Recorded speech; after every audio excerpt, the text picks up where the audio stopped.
tear yourself up to a rule that breaks me too. Look up to the sky, hear the silence. Oh, darling, forgive me now. Take me out of the pain.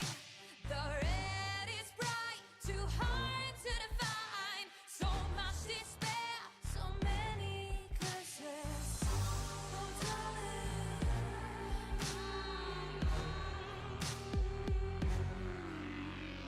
Like a cat, it's not life, it's not enough even to realize. Look up to the sky, hear the silence before sacrifice. Oh, darling, forgive me now. Take me out of the pain.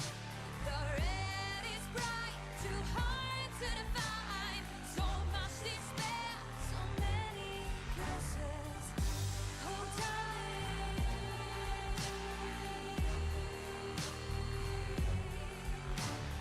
Oh, darling.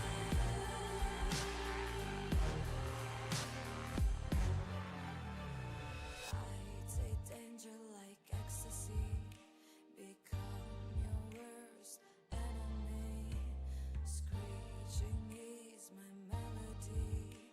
The death pays me salary. Oh, darling, forgive me now. Take me out of the pain. The red is bright, too hard to define. So much despair, so many curses.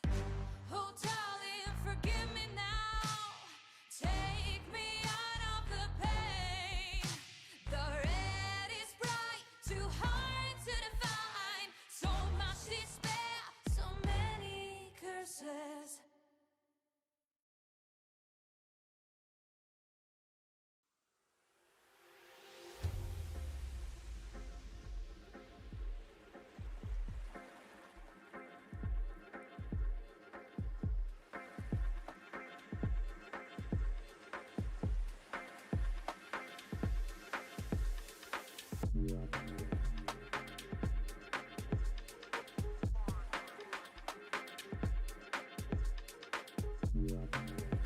All right, hi, hello, howdy, everyone. I have to turn the music down. This shit is loud.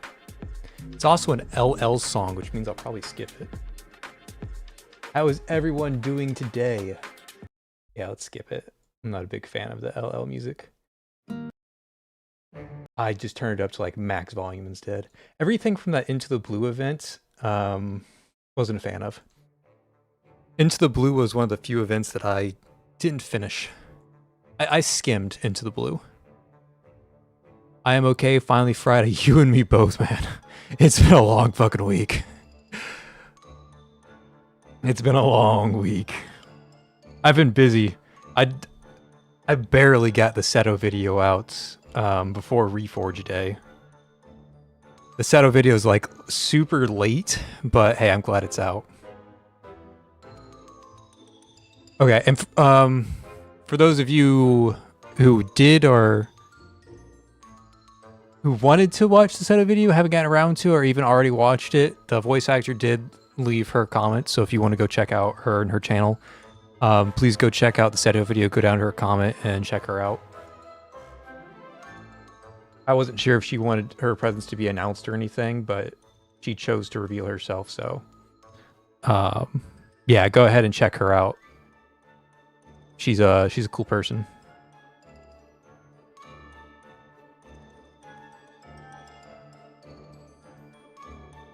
Okay, I'm trying to solve audio on my end. It's like quiet and loud and loud and quiet. All at the same time. Didn't even realize it was Friday, man. I have some weeks like that, right? But this week, oh, I have been counting down the minutes. Just one of them weeks. Okay, I cannot figure out this audio balance.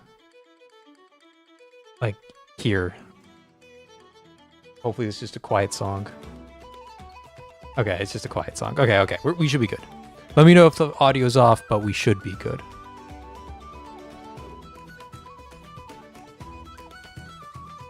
Oh, another thing I have to do. Let me get this out before we... I'm still waiting for people to, like, roll in to see if they want to go up for the pulls. I can't just, like, start stream and do pulls right away, because then people are going to miss the pulls. So we gotta have some build up there. But there is one thing that I should do while we're in that waiting period. Oh, where are my buttons?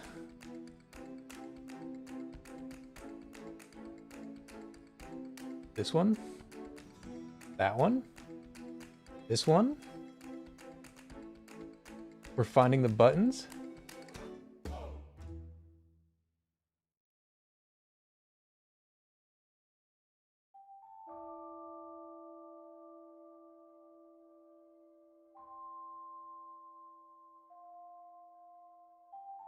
Okay. Here's the thing. That I was like getting ready off the side. Join my Discord. There you go. If you guys want to join the Discord, join the Discord. I put it in the chat. It's a pretty cozy place right now. We have text channels like General. We have text chats like Spoiler Chat. And then we have Stage Clear helping. And then sharing your good or bad food. I don't think anybody's shared their food yet, but if you want to share your food, go ahead. Okay, let me catch up on chat. Hey, F8, how's it going? You having a good Friday? I think I got everybody else.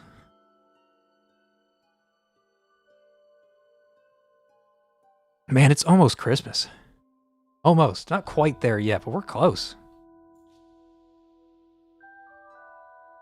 Okay, so let me change this. This is going to be edit the center, take her out, put Rahu in, and then we're going to select her new night skin, confirm attire, set the start screen, save. Set start screen. Nope, wrong one. Man, they changed this menu so much that I struggled to navigate it. I didn't check mark Rahu. There we go. Check mark that. Confirm attire. Actually, you know what? We can do all the attires. Why not? Selected attire. I feel like an old man using this. Okay. Select that attire. Select this attire. All three attires confirm. Start set screen. Okay, now we've got all the Rahus.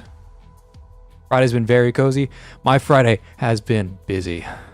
I've been very loaded on my schedule lately. But hey, we're here, and I think the banner's already up. Collective arrest. There it is.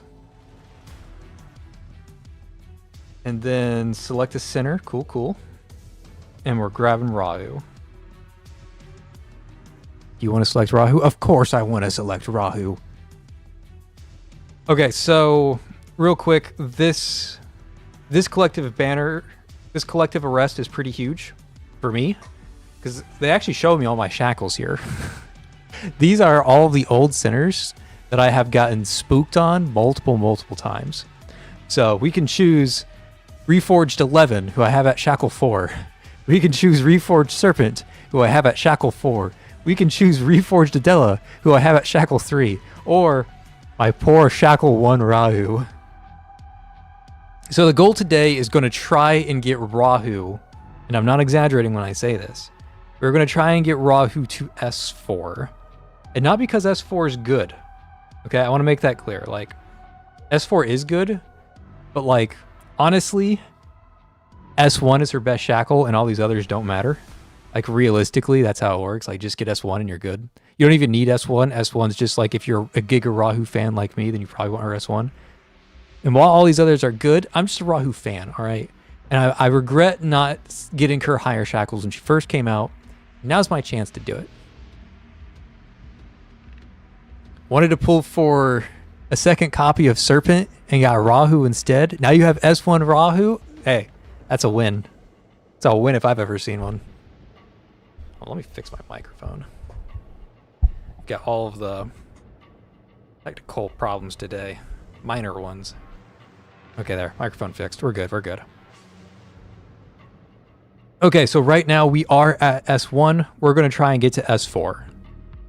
So we'll see how the luck goes in our favor. I'm going to put on my Rahuwu crime brand set. Rahuwu. There it is.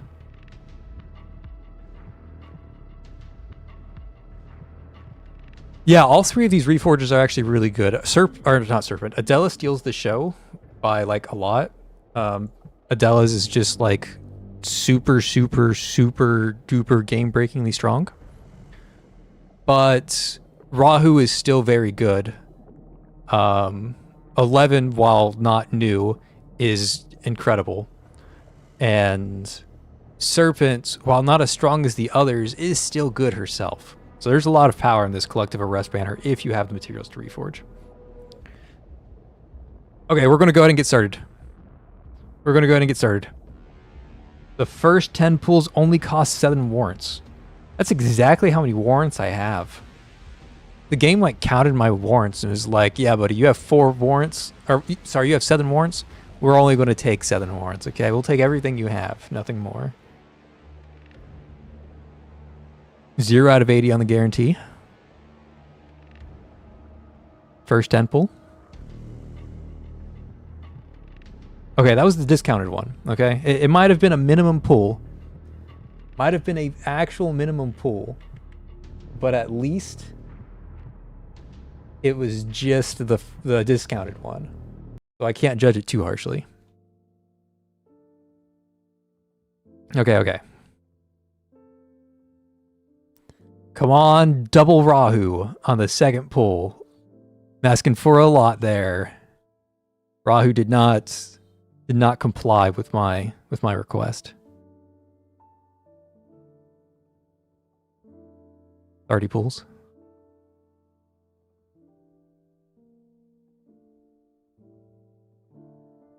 Okay, another min pull.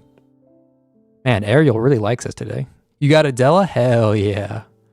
Adela is the strongest of the bunch. Like, I can't overstate that enough. I'm going for Rahuwu, but Adela is the strongest of the bunch.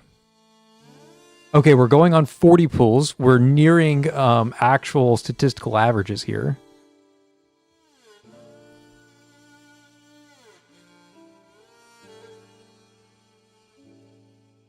Okay. All right, we've got a chance to be averagely lucky here.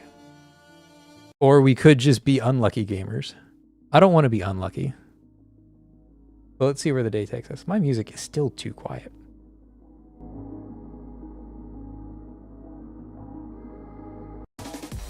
Okay, now it's too loud. You know, we're going to tone it back down to... We're going to put the music there. Let me know if the music's too loud, but I think that's better. Hypatia S3 worth it? I'll be honest, I have no idea what Hypatia S3 does. Let me check.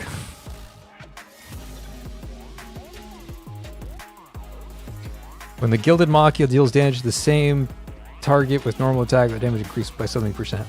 My answer is that I have 0 clue, because I have no idea how this actually works. If it's just normal attack, then no. But if S3 applies to her ultimate, then yeah, that's really fucking strong. Like, really strong. But I don't think it applies to the ultimate, but honestly, I'm not sure. I couldn't tell you.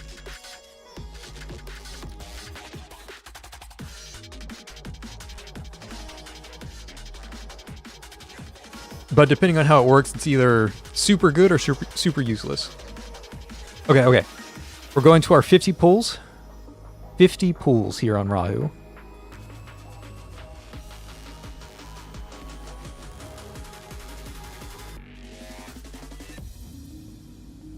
And we are officially in unlucky territory. That was our 50th pull.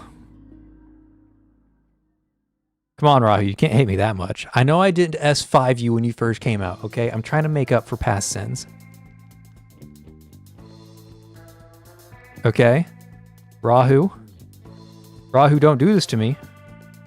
Do I need to stop calling you Rahuwu? Is that what it is? Is it my stream title? Because if it's my stream title, it's too late. I can't change it. It's there now. You're... Oh, okay. Okay, okay, okay. Okay. I'm starting to get excited again.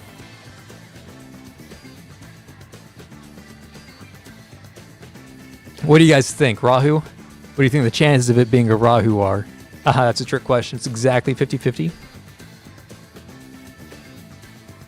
And that's a Rahu, baby. Let's go. That's S2. Now we've got 3 and 4 to go. I'll take the S2. We're gaming. Okay, she came pretty early in the 10 pools. Okay, okay. Now let's do it again with my 9,000 hypercubes that I clearly don't need for anybody else. Woo-hoo-hoo-hoo-hoo! Man, I sound like a Looney Tunes character whenever that happens.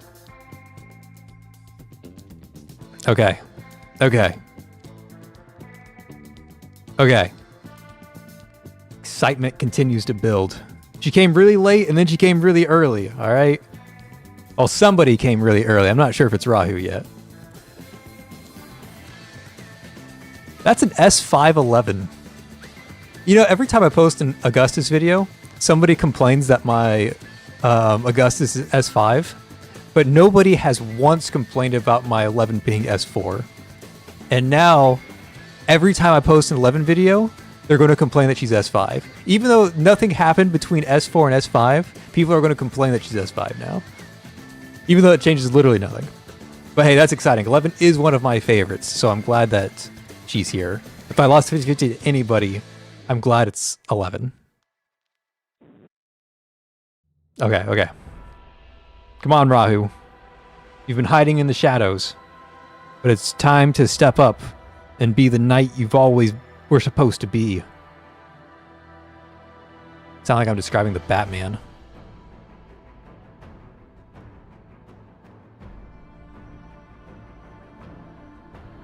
Alright, she's at S2.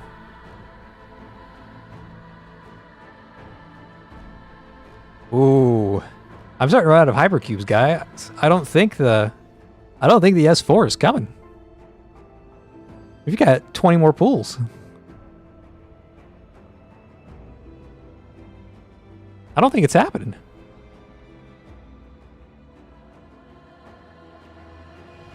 Oh my god. Bro, this is all I have. You're literally emptying me out.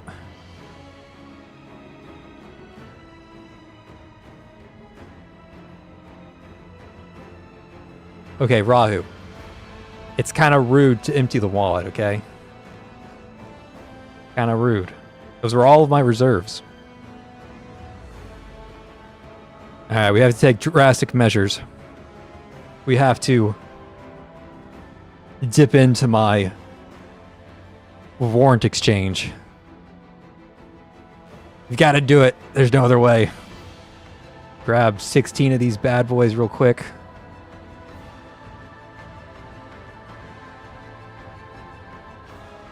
Okay. It's definitely good for another 10. I'm not sure about another 20.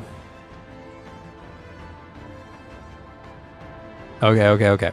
Come on, Rahu. This is statistical average. This is the 50th pool.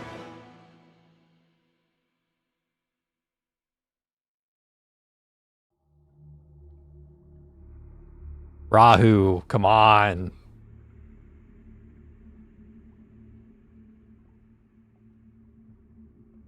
Okay. 720? I have 712. Game. Kind of rude. Asking for 720 when I have 712. Do I get more from Battle Pass? I do get more from Battle Pass. Okay, there we go. Okay. This goes up to 67. The cursed number. This is the cursed number, so I'm not expecting much. Rahu comes on the cursed number, then I have mixed feelings. She comes on the cursed number.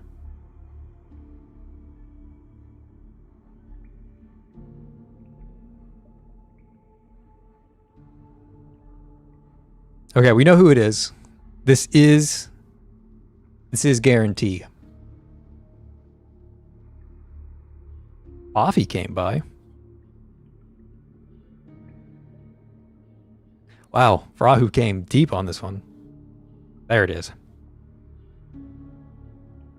There it is, Rahu.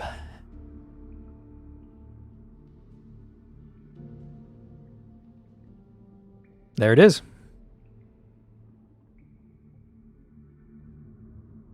Let's go to our Rahu real quick. Oh, first, sorry, our 11 real quick. You ready, guys? It's time.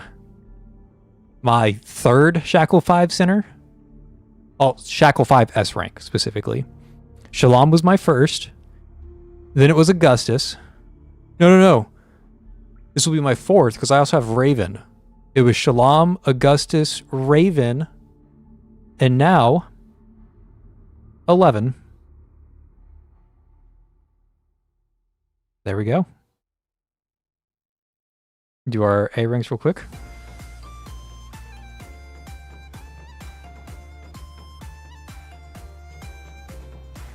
Maxed out Poppy.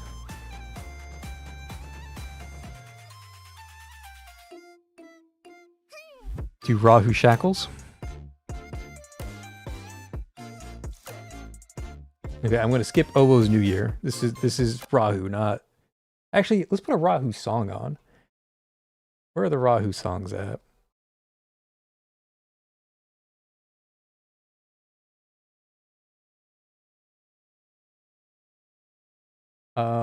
Yeah, let's put on Rainburst. Why not? And we'll just non-shuffle, so we only play Rahu songs. Okay, so now you guys might be wondering, how am I going to get S4? I don't have any pulls in the bank. Look at me, I'm broke. I have less than 10 pulls right now. The wallet is, the reserves are depleted. Well, I have a secret. I'm actually sitting on 2 of these selectors. This one that I can't grab Rahu out of, I can only grab these people. So this one's, like, I have all these characters. I don't really need any other shackles. But this one's a Rahu shackle.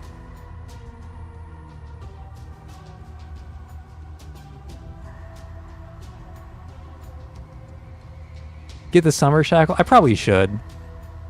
With this free one that I haven't spent yet, I probably should just grab the summer shackle, get her up in higher shackles, but we'll save it for the next time I use summer.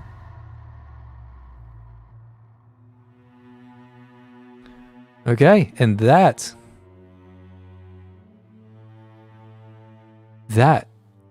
is our S4 Rahu. The stream is still going. How long has it been? It has been approximately 24 minutes. You're right on time, Edgy. Drank a bit too much, yeah. Yeah, I probably confused you with the Discord ping from last night. I pinged everybody in my Discord last night that I'll be streaming today.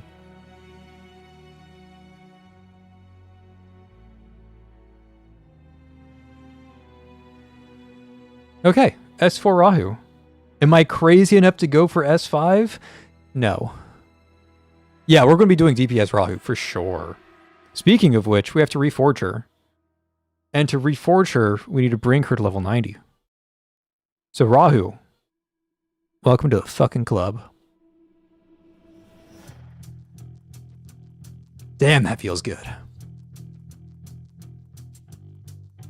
And like, just to prove that I'm a Rahu fan, right? I did this back when Shalom came out. 10, 10, 10, 10. This is not a new development. I've had maxed out skills on Rahus since Shalom came out. Now, I'm also kind of debating maxing out her ECB.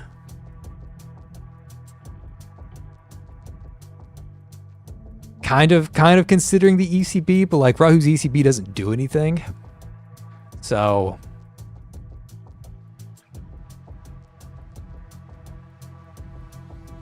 Yeah, everything. I 10 Rahu. I'm a big Rahu fan. I didn't have the tickets at the time because I was S5ing Shalom, who came directly after Rahu. But you know, gotta do what you gotta do. Probably pass out soon. I'm beat. The bar rave sure took me out. Yeah, that sounds like it'll do it. Already too deep. Might as well do the ECB. Well, the thing about the ECB is that I'm kind of limited. No, I'm not. I'm not limited at all. Hold on. How many of these things do I have? Depot, consumables. Actually, let's go to items first. How many A ranks am I sitting on? I've got 5 A ranks. So I should have 10 by the time the next A rank comes out. And then I can just turn all of these into S rank marks.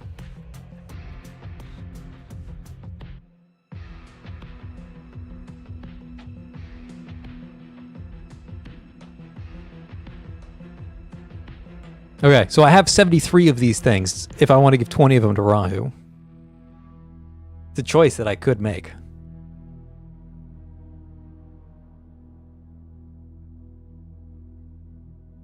But at that point, I might as well get another Rahu and S5 her. You know what I'm saying?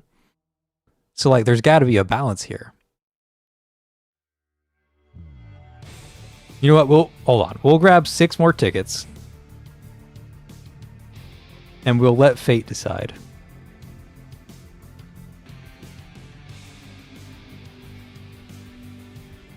Okay. Do I get Rahu early? Watch me get like 3 Rahus when I no longer need it. Okay, no early Rahu. That tells me that we're not doing the ECV. Rahu, you had your chance. Okay. Let's do the actual Reforge now.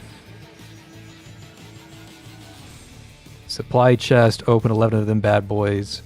Reforge. Attack Reforge, sure.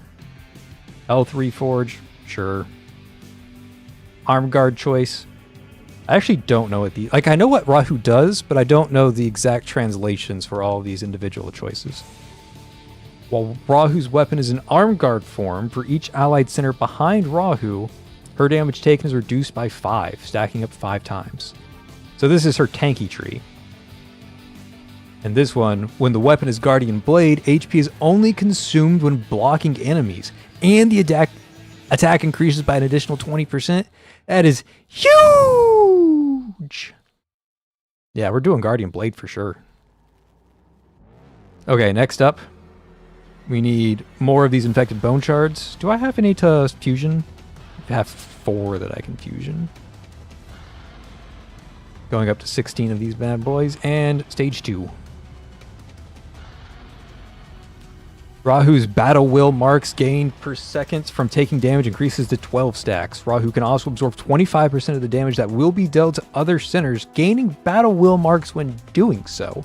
The damage coefficient of counter blow is doubled.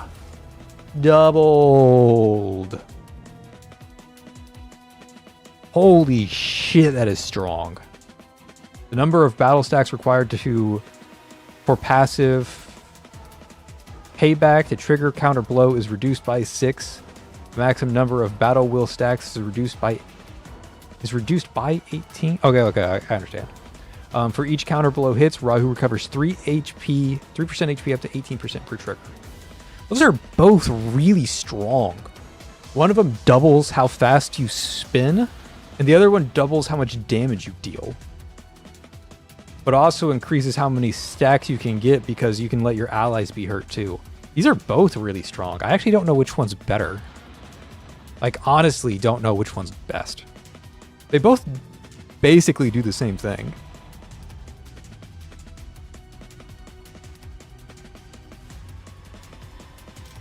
Like, damage coefficient of counter blow is doubled, and this one just makes you counter blow twice as much.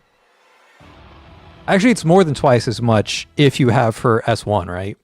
Because she starts with 12 stacks. Yeah, 12 stacks of battle will. Her S1 turns that to 10 stacks of battle will. And then if you grab her Reforge choice, it brings it down to 4 for counter blow. So it's a little bit more than half damage if you do this. Okay. Still trying to figure out how to play the class. Physical damage increases. We love that. Get her to the next stage again. Those would go really well together. And I do think that if you could do both, it would be OP. Like the second an AoE attack hit like 3 centers, you would just spin like 1 billion times. But yeah, they would combo really well together. When HP is consumed, attack speed increases by 5% for 10 seconds, stacking up to 5 times. That's really cool. The thing is, it also has like counter synergy. There's a lot of counter synergy here. There's counter synergy with HP is only consumed when blocking enemies. So this would only increase your attack speed while you're blocking enemies if you use both of them combined. Which kind of sucks. But oh well, we're doing it. Activate. Now, also, Rahu could use a different EX anchor, right? I could make it give Rahu some magic summon support, which is completely useless. Rahu after summoning something, which he doesn't. I think you do block bosses, yeah. Yeah, I think you do block bosses. I'm not sure, though. I'd have to confirm, but I think you do. After casting an ultimate, gains 1 energy for each summoned creature. Can't do that either. So the only EX anchor that works on Rahu that I have unlocked is Rahu's own EX anchor and Hela's EX anchor. And Hela's EX anchor is kind of useless because Rahu already heals so much, doesn't really need another form of healing. So yeah, we're just sticking with Rahu's own EX anchor. We're not going to mix and match. Damage increases by 15%. Sure, sign me the fuck up.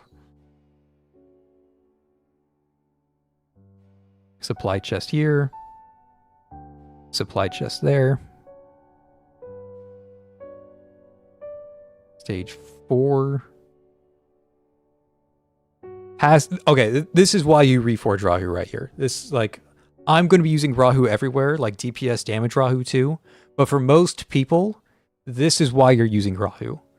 Because this brings her damage debuff effect to a 40% damage boost. So as long as Rahu spins on something, whatever she spins on is taking 40% more damage. Okay, that's a huge number. That's like best in slot number. So this anchor allows her to work on any and all physical damage teams. Especially the ones who have a hard time being buffed. I'm thinking like Helena Cresta off the top of my head. Helena Cresta struggles to get buffs. And this is like a real easy way to buff her and like everyone else on your team. Really strong effect. Okay. Unyielding duration, that's her ECB, right? Yeah. ECB duration is reduced by 30% when Rahu falls under 5% or when taking damage, automatically casts her ECB once per battle. Okay, so she has a cheat death just built in. You don't have to like manually go in and click it. And then you can chain this into her actual ECB. That's interesting.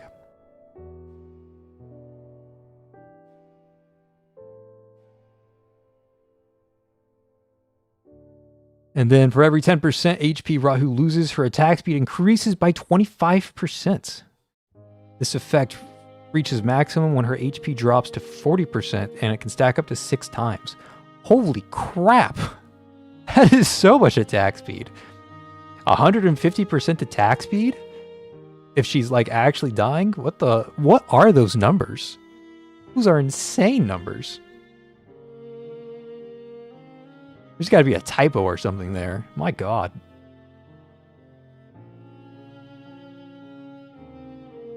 Okay, we're grabbing all of her anchors. We're maxing her anchors out. Okay, and now we're going to max her cost out. I've got plenty of these, thankfully. I've got enough for 2 more centers. That's cool. I like that. I've been farming these things like crazy. I've been around the block for a while, so I have like stamina to waste, right? Most people don't have stamina to waste, but I farmed like 2,500 of these things ever since Augustus came out. So big W there. Okay, now we mix and match. Well, we have to grab the retaliation anchor for sure. This attack speed anchor sounds way too good to give up on. I think I'm going to take the Guardian Blade. I'm kind of concerned about it, though, because there's like anti-synergy with it. We'll test it without Guardian Blade and then come back to Guardian Blade later. The choice here, we're going to go with Payback for now, but I think Retaliation's actually going to be better in the long run. Like, I think in the long run, Retaliation might be better, but I'm going to go with Payback for now. I could grab this one. I'm not too interested in Unyielding, though. Like, there's so many strong angers in here that I don't really feel the need to grab Unyielding. Let's just grab... Are these commingled? Yeah, those are commingled. Why is this locked? After unlocking... Oh, I didn't unlock these top anchors, which I need to go to the Digivault to do. Oh, wrong one. Let me grab 6 of these bad boys. Okay. Health anchor, and then this block count anchor. Oh, a block count anchor? That's really neat. I didn't think that would be included. That's cool. Okay, just generic damage, generic physical damage, and I've still got 4 points to spend somewhere. 4.5% attack means literally nothing. Same thing with the HP. Block count is interesting, but I'm not sure it's all that, like, it's not needed. You would kind of just toggle that on if you do need it. So I've got 4 points kind of just floating. I could take this, which is another 20% damage. I'm just worried that it's gonna mess with this anchor here, the Essence Devourer.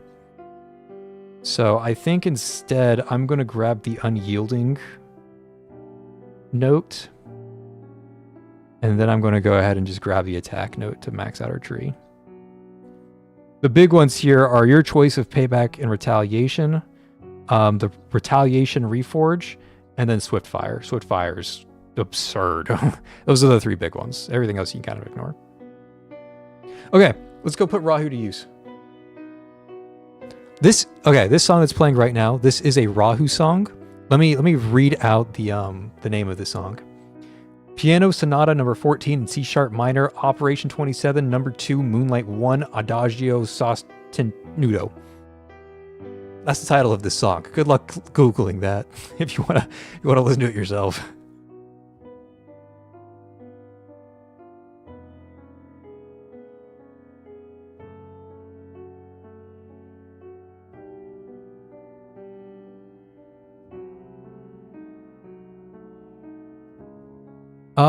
I think it might be a Shalom song. It definitely came out during Rain Burst, but it might have been played during Rain Burst when Shalom was on screen, right?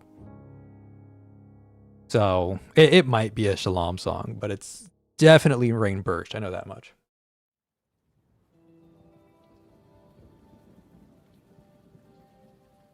Wait for the fucking rainstorm, baby. Speaking of which, record player, edit. You guys can't hear my in-game music, but I'm putting Wait for the Rainstorm back online for me. Dun, dun.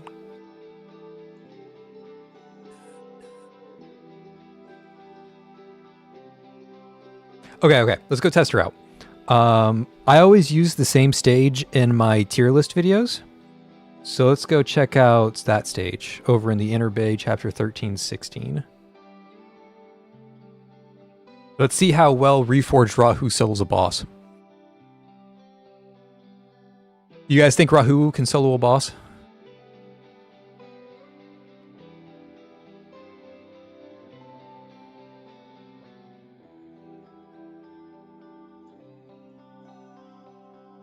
Okay, these are the crime brands I'm running on Rahu. Rahu does struggle with crime brand options, but I like this set. It kind of it's like an all-rounder whatever mess set. But honestly, there's like very few good options for Rahu. Like she doesn't core break, she doesn't do enough damage for bell towers, she's never gonna use embrace.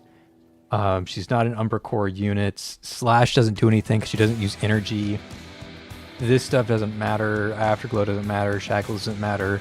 Rahu's own crime brand for some reason works on magic damage people.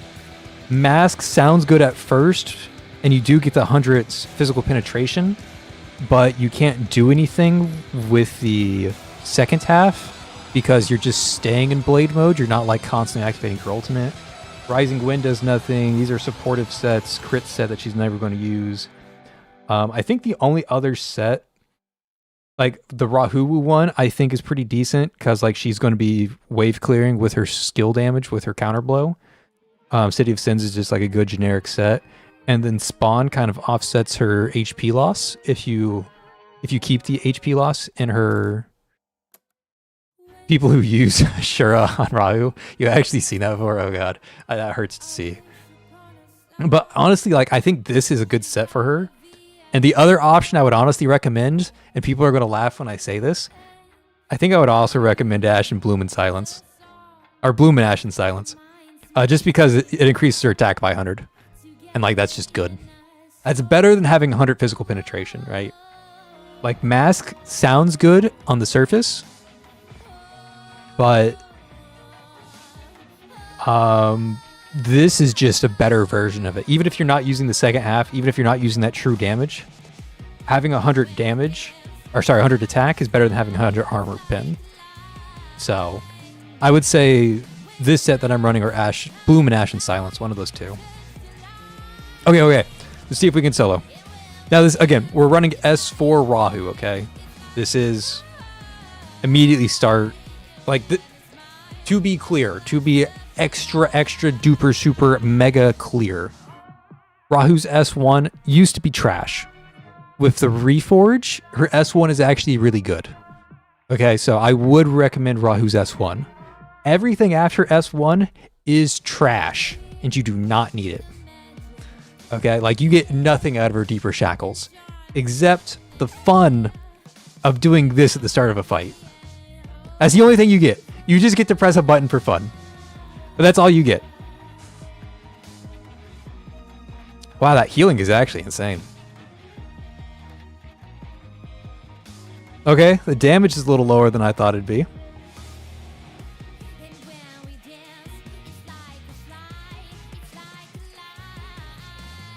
I'm going to spend my entire time killing these things.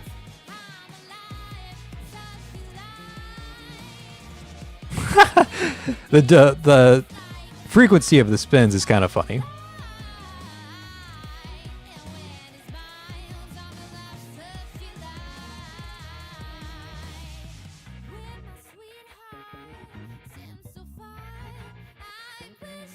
Okay, so she's definitely got the tanky stats, but you can kind of see Rahu still lacks the damage. She still very much is a support. Like wave clear, I'm sure, because you can just see like how often she's spinning. Like I'm sure that actually is very good if enemies don't have cores. But against these enemies that do have cores, it's not really cutting it.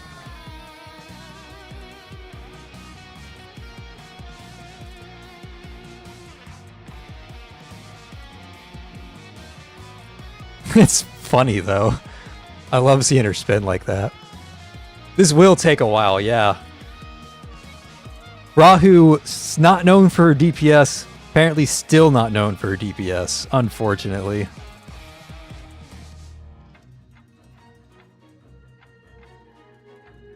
Okay. Let's back out. Let's not use Rahu real quick, okay? We are going to bring out Necresta Hela. We're going to bring out Owo. Or sorry, Zero. And then we're going to bring out LL. And we're just going to use these three. And we're going to bring them power. And we're going to see their damage real quick. I should probably do their crime brands. Good enough. And you want inversion slash. All right, good enough.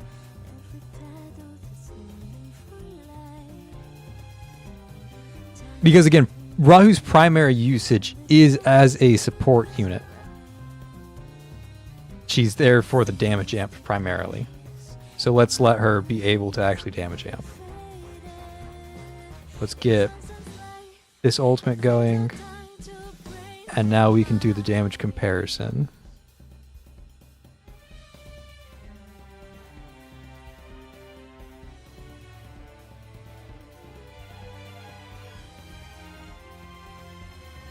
Okay.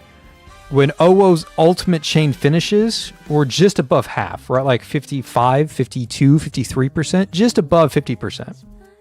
Right? Because there's like the middle of the beam here, and it's just past the middle of this beam. So it's 50 something, early 50s. Now let's do that same thing, but add Rahu in, knowing her purpose is here for damage amp specifically. And I'm going to put her at the top. Okay, Rahu, you immediately enter because we have you at S4. That was the whole point of that.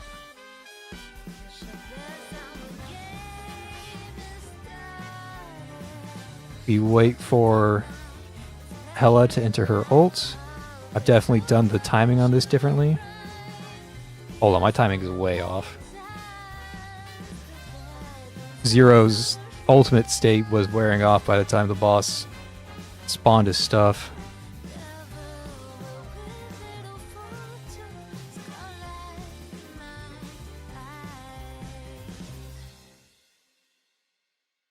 Okay, Hela, you're going to enter your state.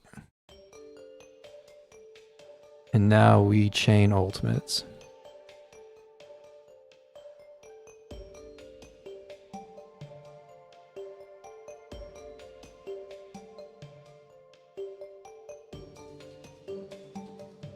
Okay, so from right above the steel beam to just below the steel beam. So from like 50 something percent to like 33%, somewhere around there. So yeah, that's about a 40% damage boost, which is what it states mathematically, right? But that's a physical representation of the damage difference. Nothing super otherworldly different. I was expecting it to be a little bit more immediately noticeable, but that's still a big deal. I'm still proud of those numbers. And I let her die because I'm playing poorly.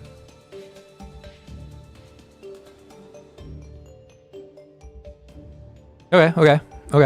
So, not that insane. It's a little whelming. It's not underwhelming, but it's not overwhelming.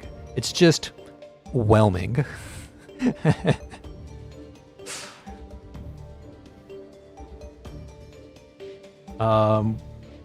Broken front line. What's today? The magic team? Of course, it's the magic team. So we can't test Rahuwu out here. No magic parties today. Let's try some regular story stages and like actually test out her, specifically her wave clear. Because like those are the two things that she's here for, is wave clear and the damage amp. We've seen the damage amp. Let's take a look at the wave clear. Something without dodgy boys if possible. More dodgy boys. There are dodgy boys over here. No dodgy boys. Okay, let's do this one.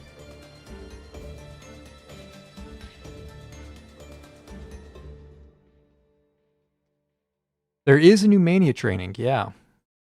We can take a look at that. Okay, Rahu, how good are you at running around on this stage?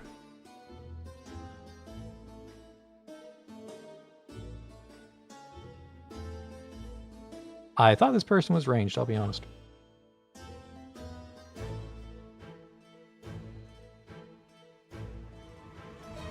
Okay, well I need to play better from just using one center.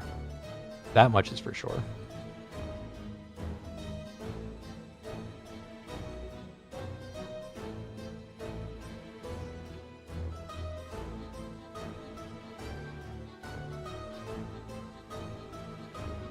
I did it again. God, I'm not looking at these tiles as like I can't place Rahu there. I'm just looking at the tiles. Yeah, it was like that last season too. AFK training with Augustus buff. Like when Augustus came out, you could immediately use Augustus buff. Oh, this guy just walks. He doesn't care. Okay, so she's obviously not good at that. Okay, so this is where like she kind of shines. We've got ranged people. I say this is where she shines and she immediately gets stunned. She's got ranged people attacking her and she can spin like crazy. That's like your ideal situation, right? But it doesn't work if you get stunned.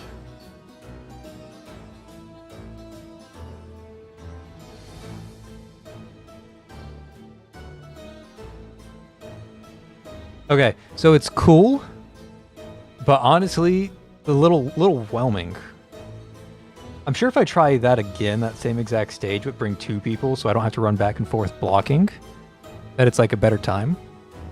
Like, let's put Rahu here and grab another Endura, like, let's do Vanilla. And just block, LOL. Vanilla, vanilla, vanilla, sure this will work.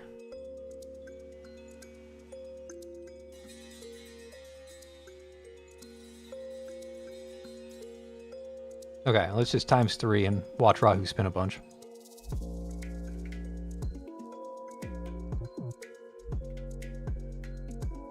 Okay, so you can kind of see the difference here. Vanilla just dies, and Rahu keeps spinning. So if nothing else, Rahu is definitely tanky.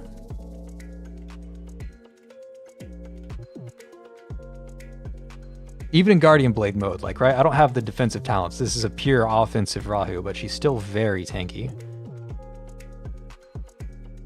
Until she gets stunned. But even then, she activates her unyielding, and she refuses to die.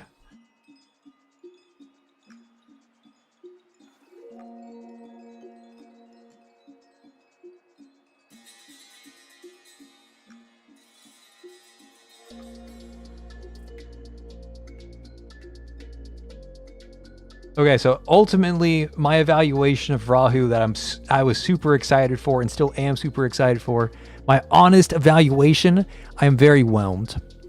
The damage boost is good, but it's nothing like extreme. And her damage is really low, but it is fun. It's consistent. And she is kind of immortal. Rahu finally became what she was supposed to be, the sinner too angry to die. Hell yeah. We love barbarian paladin ladies. Okay, one more time, but this time I'm going to use a different anchor. I'm going to try out the retaliation choice over the payback choice. And we know Vanilla's going to die, but we'll just let that happen. The idea here is that now Rahu, she doesn't spin as often, but her spins hit twice as hard. And when her allies take damage, she gets stacks towards those spins.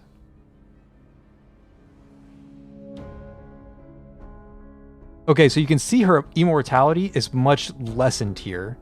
She's not getting nearly as much healing as she was because she's not spinning as often.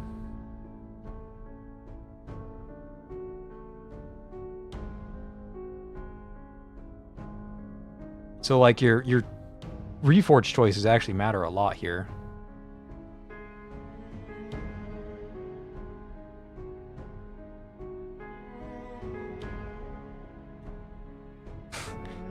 Insta-stunned. Insta-stunned again. Now the sinner who's too angry to die will actually die. Oh, just kidding.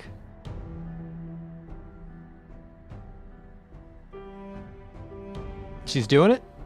Nope. Okay, so yeah, at the end of the day, I think the payback one is better. Retaliation might actually still be better if you're going up against like AoE attacks or something else that like unavoidable damage to your backline, sure. But like if you're playing Rahu, then she's probably the one taking all the damage anyways. So you're not really getting any benefit out of the out of retaliation.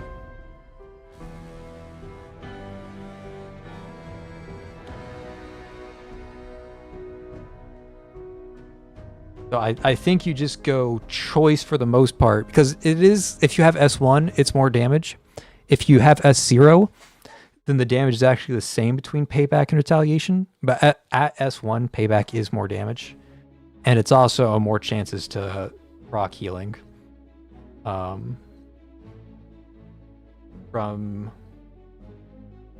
Where's the healing node? I know she gets healing from one of her shackles. Oh, the healing node is also in payback. Yeah. So for each enemy you hit, counter blow heals you.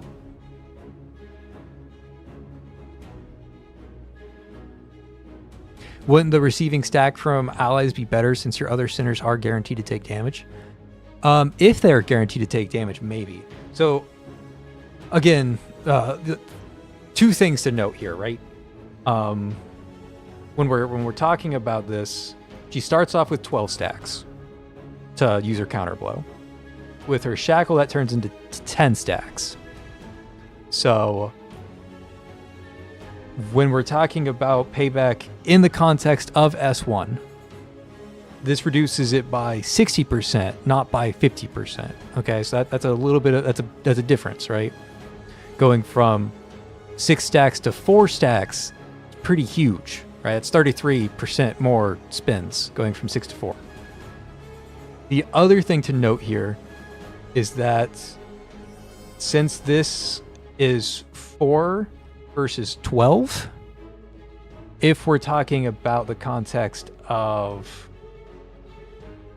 Oh, where is it?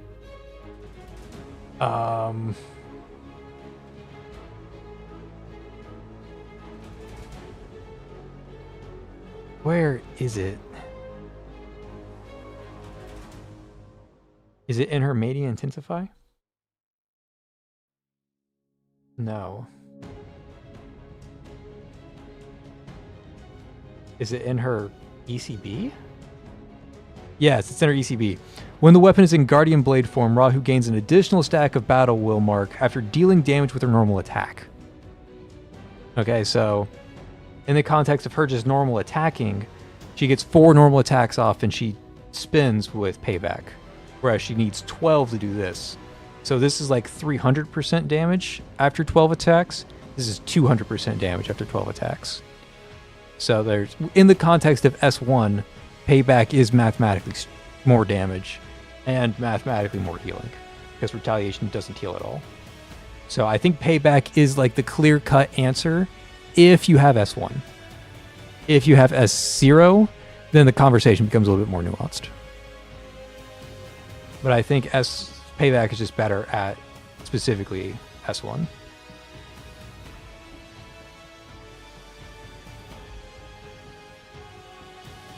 Okay, somebody mentioned the new Mania training. We'll take a look at that.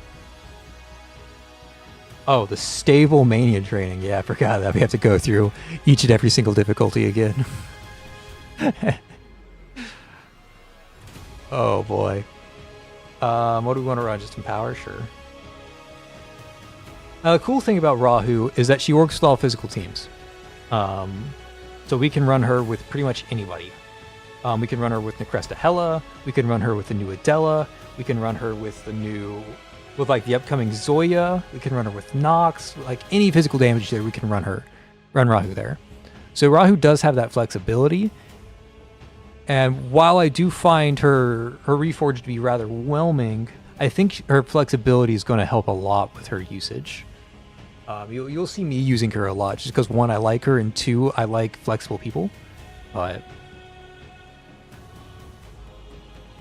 okay, and then the other thing that I want to do, I also do want to reforge Adela. Let's get the Adela reforge out of the way, because I will be making reforged Adela content. This is probably the bigger one for the record, and I am also an Adela fan. Okay, I do have her already. I have Adela at S3. Okay, that's a big deal. I do have her ult at rank 10, and I did that when she was released. And then for her crime brand, that's already at ECB 3, and I did that when she was released as well. So like I am an Adela fan. And Adela has a lot of options for crime brands. For now, I'm just going to put on Bell Tower because that's where I'm going to do testing for. But let's go ahead and do her Reforge too. Adela. Oh, I also have one of her skins. I didn't grab this I didn't grab this skin. I don't have this one, but I do have her. I do have this skin. I'm not a big fan of the candlelit turret skin. I like this one a lot. The whole like phantom in the alleyways was a really neat idea, and I really liked that her event and like the spooky themes that came with it. Really big fan of that general vibe. It was really well done, really well like Victorian era event. It was really cool. But Adela, let's get you to 90.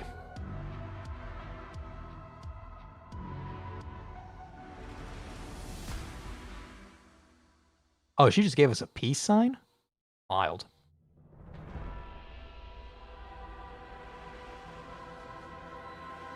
Okay, Mad Hairdresser. Ultimate energy consumption is reduced by 8, deals 1 instance of core damage, and or physical damage and core damage to the center grid.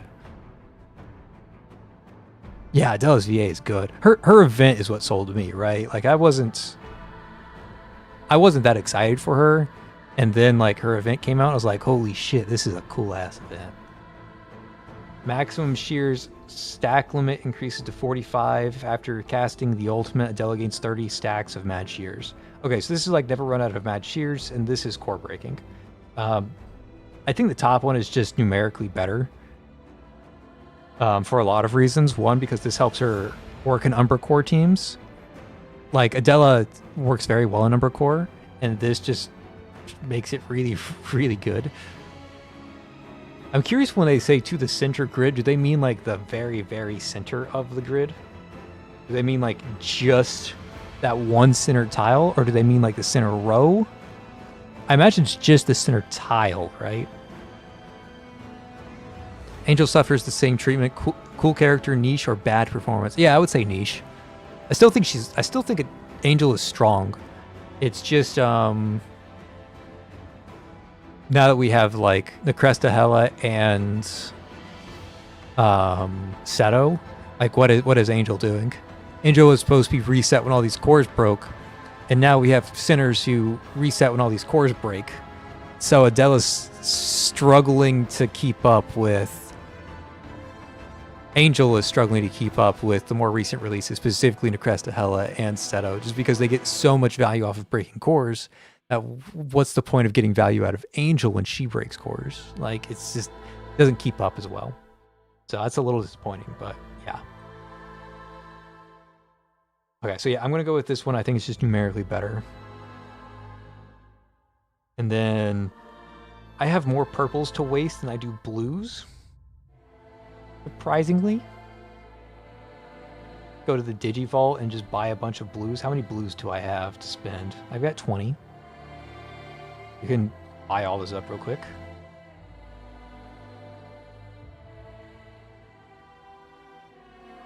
Do I need 3 anchors or just 1 or 2? 3 anchors total. Okay, let's go ahead and grab... yeah, we'll go ahead and grab this. And then fusion to get 5 of those. Stage 2. Oh wow, she has early S rank ones. Ooh.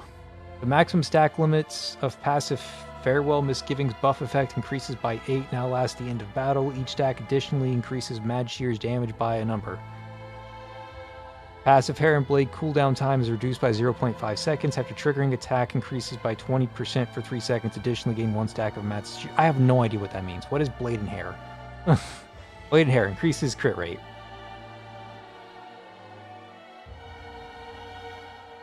And gain more Mad Shear stacks. Okay, so these are both just like gain more stacks.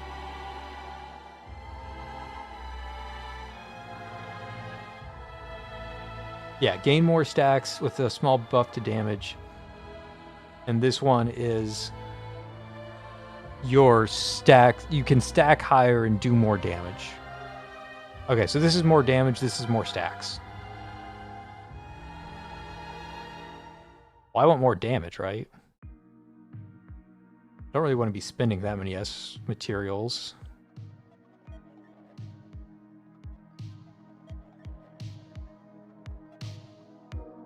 This is also really strong. This is super strong. It's stronger on other centers, but it's strong on Adela too.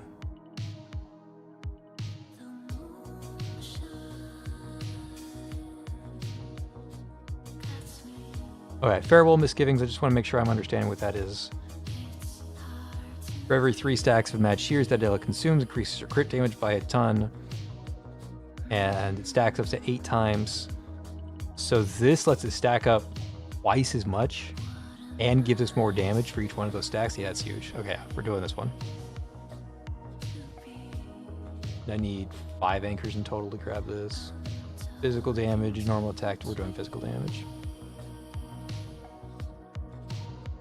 Okay, into the next rank, we fusion these bad boys up. Crit damage by 30%, crit rate by 50. I love extra crit rate. I hate missing the crit. Missing the crit is a gear that grinds me. And this is really strong. This is like better on other centers though. Like honestly, like put this on like 11, put this on Summer. You can even put this on Rahuwu if you really want to, but this is just really good. Like really, really good. Do you happen to have some yellow Reforge orbs to donate to somebody in need? Unfortunately, no. I'm running low myself. I can't make all the videos. Like, yeah, like Diamant is saying, like, I don't have enough for Serpent right now. Buy the package for those gold cores? Ah, no. No. Not gonna do it. I don't get enough YouTube money to go buying packs, I'll be honest. Like I might be YouTube partner, but I ain't making shit.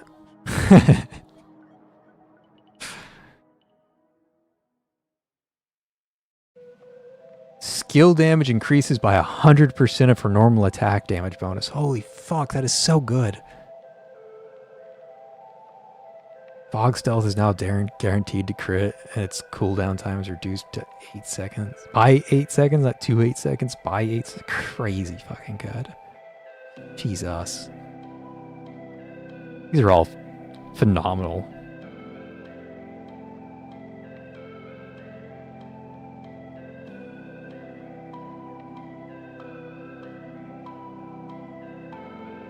Yeah, oh, Adele has guaranteed crit on her ECP? I didn't know that, I'll be honest. I didn't know that.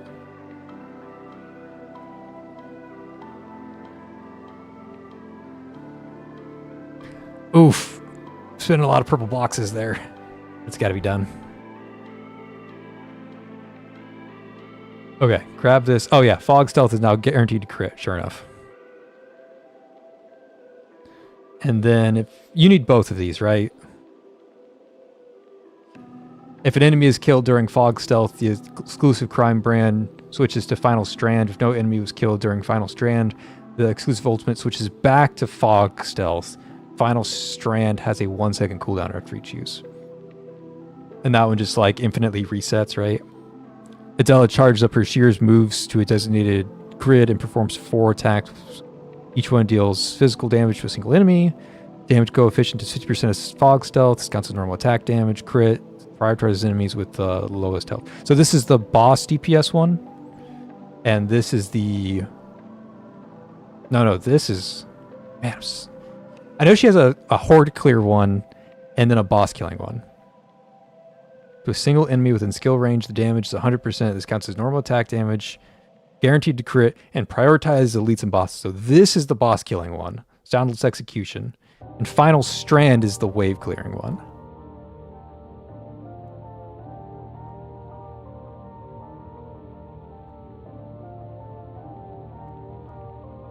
Okay.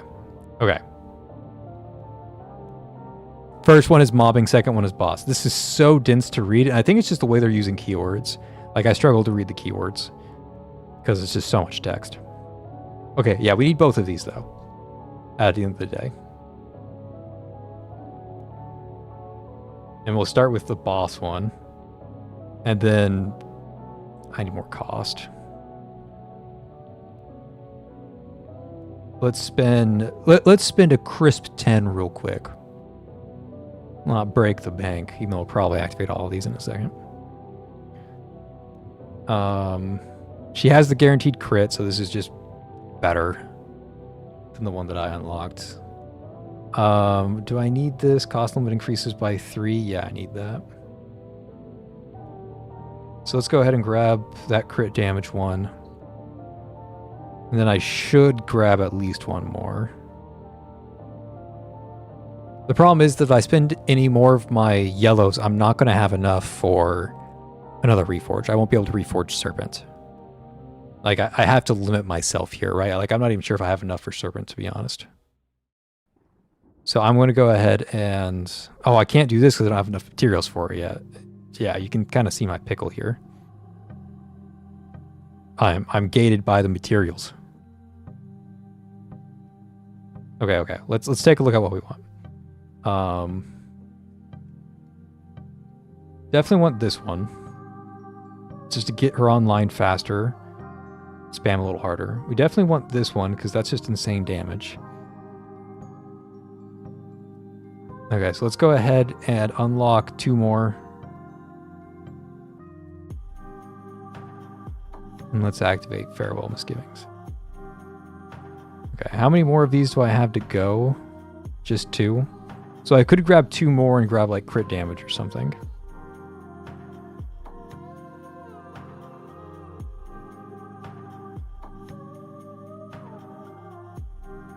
I'd have to do the math to see if crit damage or physical damage is better. I know the 30% crit damage is a bigger number, but crit damage, you have to also understand, is already kind of diluted in her stats. She already has 190% crit damage, and I think she gets more crit damage throughout the fight. So that 30% crit damage is actually lowered. And I think just grabbing the 15% generic damage is going to be a bigger modifier at the end of the day. So that's something you have to keep in mind. Like, I think this is just the best one. Either that or the normal attack damage. I couldn't tell you which one.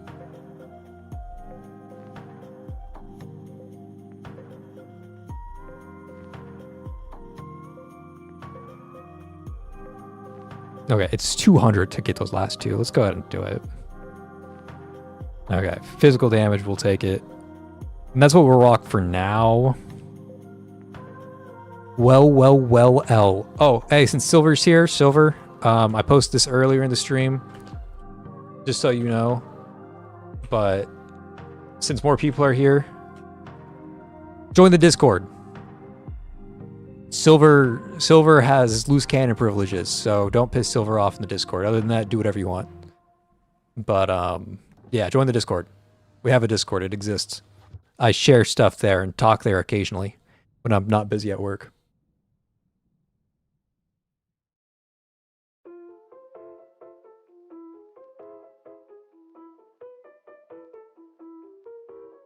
Yeah, the only rules in the Discord are don't get shot by a loose cannon, don't be hateful, and don't be a bot. And if you avoid those 3 things, you're good.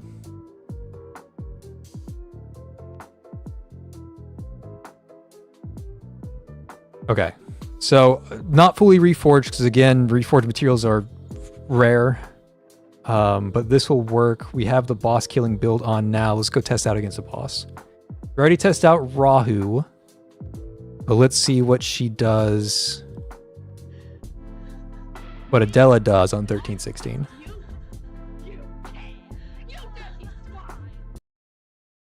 What was that? Was that part of the song? It was. Fuck? Somebody just like started yelling in the middle of the song. Okay, I'm switching back to Rainburst. Beat boop. Oh, sorry, Diamond. You're now permabanned from the Discord. I don't know how else to tell you. It's that easy, though. Okay, so just straight up Adela, how does she do solo in 1316?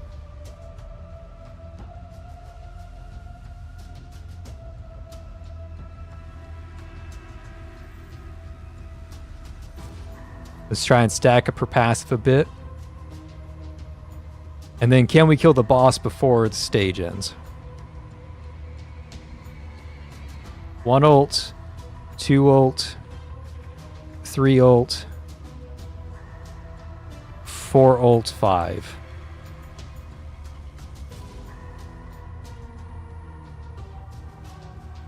Okay, so that's Reforged Adela. Soloing the stage. Very quickly, I might add.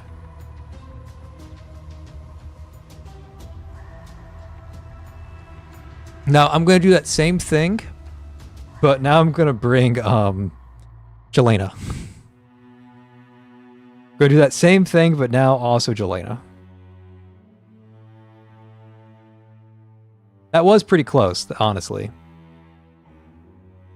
But to be fair, that was like solo, like no buffs or anything.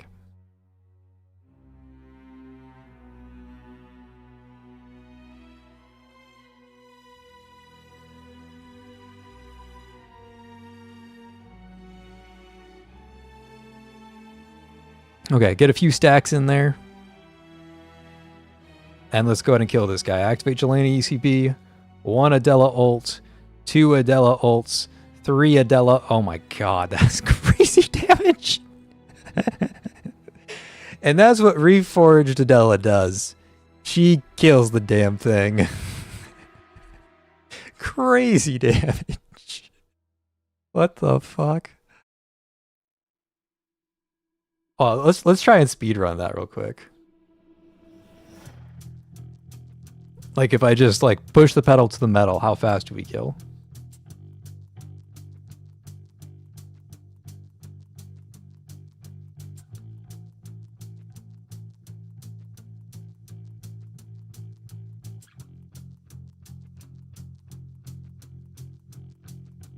Under 10 seconds.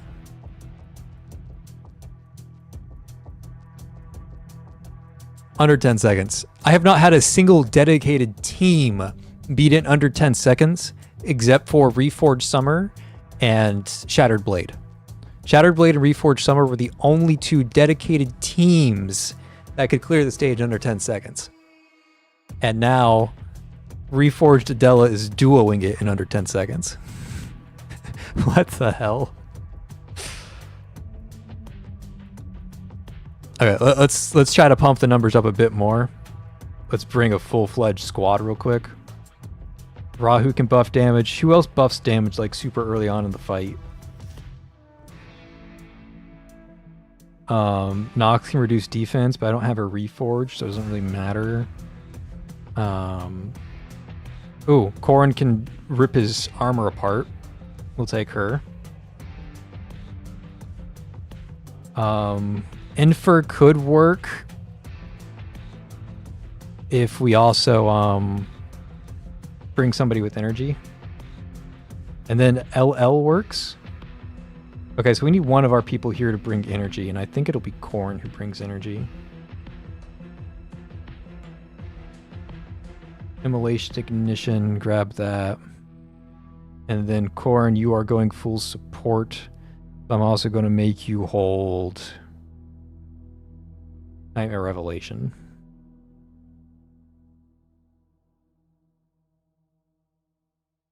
And funnily enough,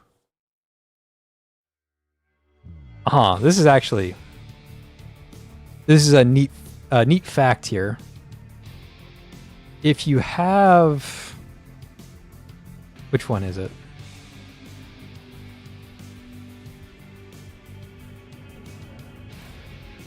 Okay, so you're always going to have the Fog Stealth Reforged. That's just crazy. So yeah, this means since Adela's skill damage increases by 100% of her normal attack damage bonus, this means that Lady Pearl works with Adela, which is just a neat fact. So I shouldn't actually run Corrin. I should just run Lady Pearl. That's actually hilarious. Do I have a support set for this? Yeah, I do. Okay. Okay, and then Infers just kind of here. Everybody else, I think the crime brands are on. So let's slow this down and get everybody's buffs out.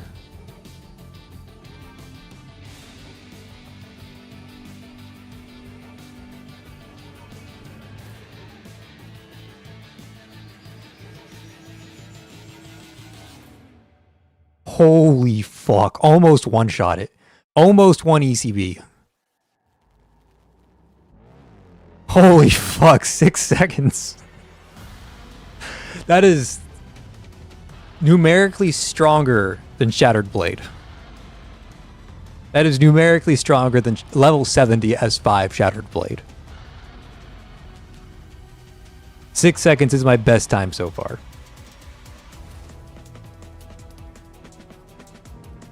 That's almost at the theoretical max.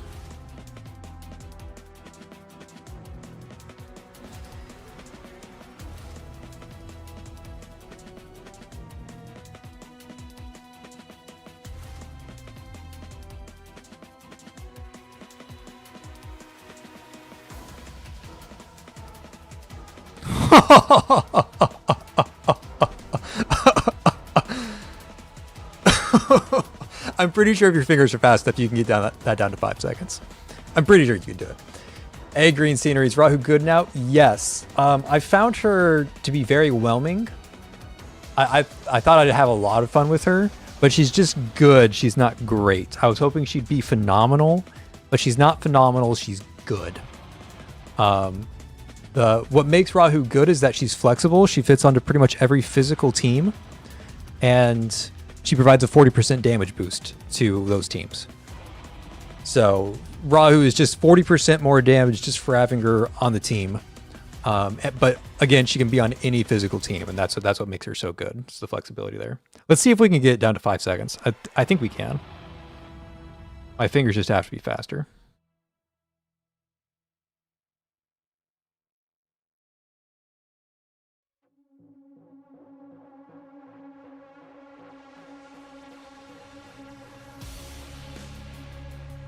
Do you think that's 5 seconds?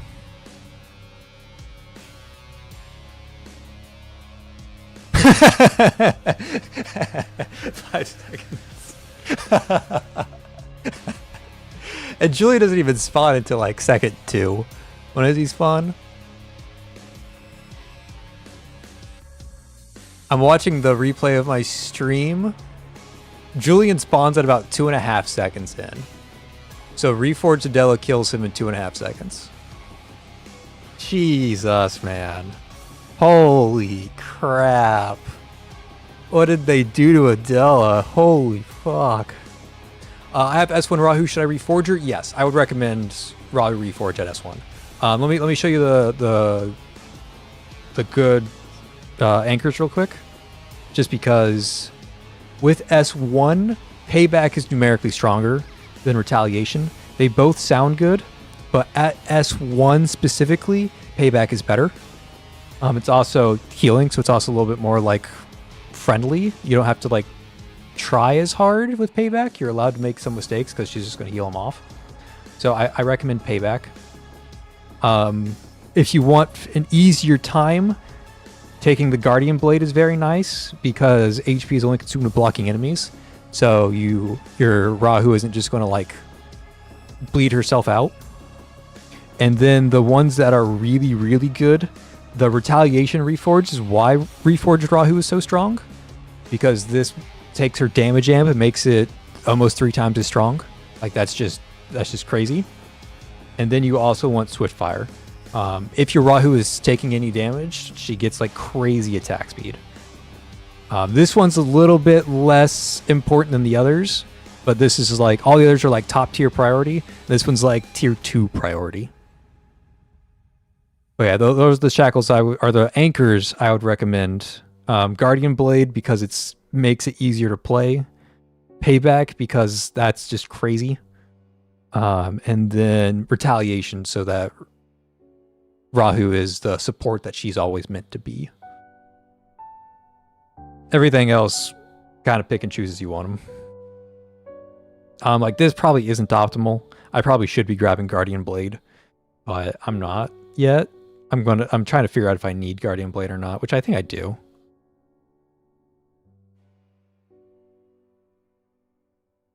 I wish I could test out Adela in BFL right now, but we don't have a BFL state. Like this is the magic boss. I mean, I probably could, with how much damage he just did, I probably could force it if I like learned how to play the stage well enough. But that would take me a few hours to like math out the best mathematically good route. And I'm not really looking to do that right now. Okay, so that's Reforged Adela's boss damage. She is stronger than Shattered Blade. In terms of like pure straight up boss damage, she is better than Shattered Blade.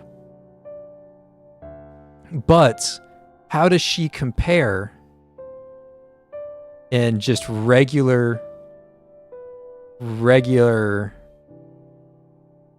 story and other like wave content? Oh, right. The bosses are immune to physical damage now. You're right.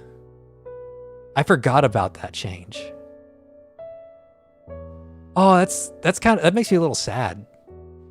Like when Reforged by Yi came out, there's another content creator who he like posts seasonally. He doesn't post all the time. But it was Alone777. I think I'm pronouncing that right. And Alone showed with his like Giga High Shackled Bai Yi and Parfait that you could beat the magical boss with Bai Yi. And then I took his strategy and I made it work with my Bai Yi, who was noticeably weaker, right? Like my sinners were noticeably weaker. But you could still do it with my setup and beat the magical boss with a physical Bai Yi. And that was really fun. But I guess you can't do that anymore with the new system, which is kind of sad. But oh well. Okay, Reforged Adela. This time, instead of using... So the way Reforged Adela works is she's all about her ECB, right? New Adela is ECB, ECB, ECB, ECB, ECB. Yeah, try it. I do the same thing. I use Lady Pearl all the time in magical BFLs. And her... Lady Pearl's ECB doesn't core break because it doesn't do any damage. So it's kind of awkward to run Lady Pearl in the magic stages right now. But I still use her because Lady Pearl is like a really good support for Augustus, and I'm using Augustus. So it's just a little awkward. Okay, so Adela is all about her ECB, right?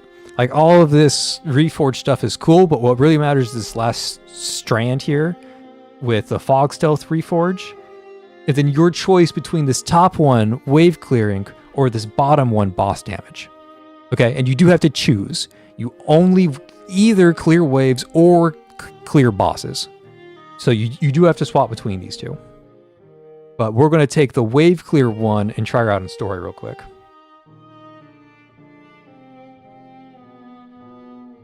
Now the boss clear one, you get 4 casts of her ECB, and that's all you get. You get those 4 casts. With her wave clear one, it comes back whenever, I believe, whenever you defeat enemies. So I'm going to use this. I'm going to defeat those 2 and see how I got another charge. I'm now going to use that charge to kill him. And now I've got another charge to kill her. And now I've got another charge to kill her. And now I've got another charge to kill her. And now I've got another charge to kill him. Now I've got another charge to kill him. And you just do that until the stage is over. So if you haven't been able to tell, Reforged Adela is absolutely bonkers. Like, what is that? This is a free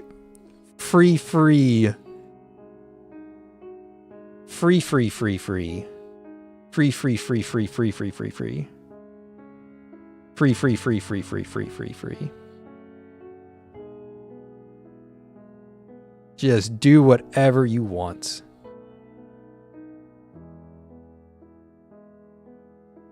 I would say that this is the most balanced Reforge that we've received so far. I'm not sure. I'm not sure about you guys, but...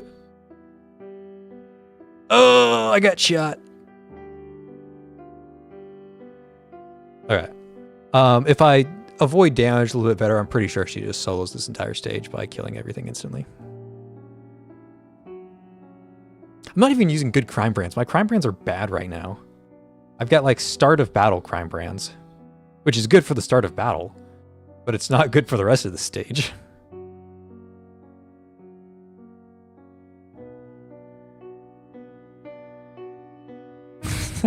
It's so silly. And if you hit them on the center tile, you do 2 core breaks. So that's really nice. It's so silly, man.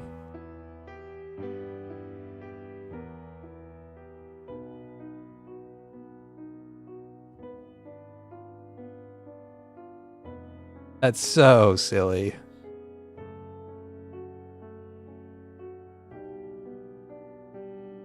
Okay, so if anybody was disappointed by the Rahuwu testing earlier, I hope you're not disappointed by the Adela testing, because if you are disappointed by this, you are delusional. I'm sorry to say it, but that's just the truth.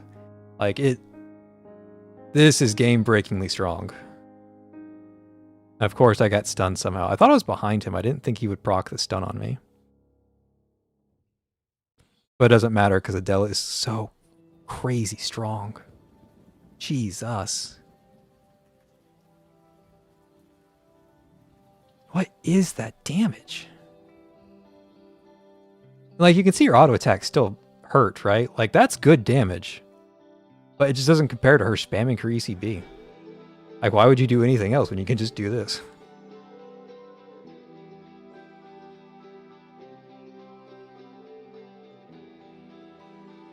Oh, you stunned me out of my ECB? Crazy work there. It's just so good. So yeah, I hope you guys are Adela fans, because if you're an Adela fan, then you don't need anything else. Just bring Adela. And to be clear, that is just Adela. We've already seen that like Adela plus Jelena like doubles her damage, just bringing Jelena. So like you can make that a lot stronger, a lot stronger. But that is just baseline Adela with bad crime brands. Crazy good. Where's Angel at? Or not Angel, Jasmine. Is she in 3? Okay, yeah, let's go fight Jasmine real quick.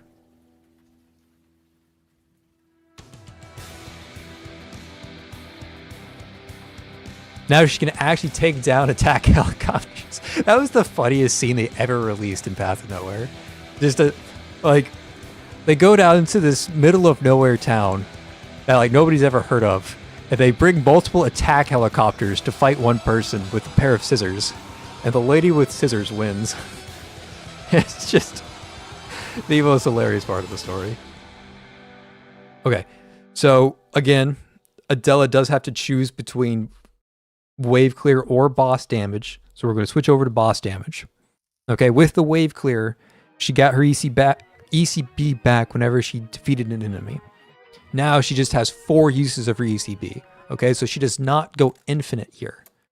But the idea is that you defeat the boss before your 4th cast. Let's see if she does it against Jasmine. It would help if I brought the Empower. Because Adela should be activating her ult.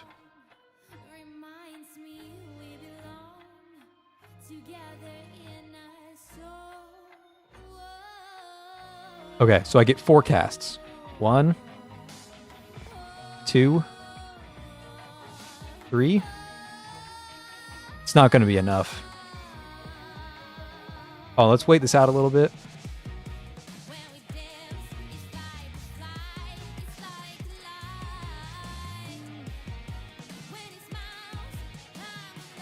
Oof, so close.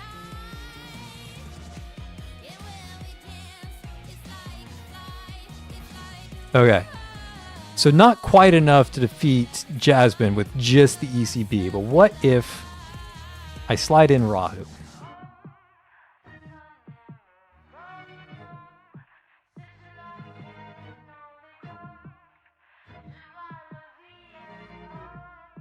One, two. I'm out of ult stacks. I'm out of mad shear stacks. 3, 4. There it goes.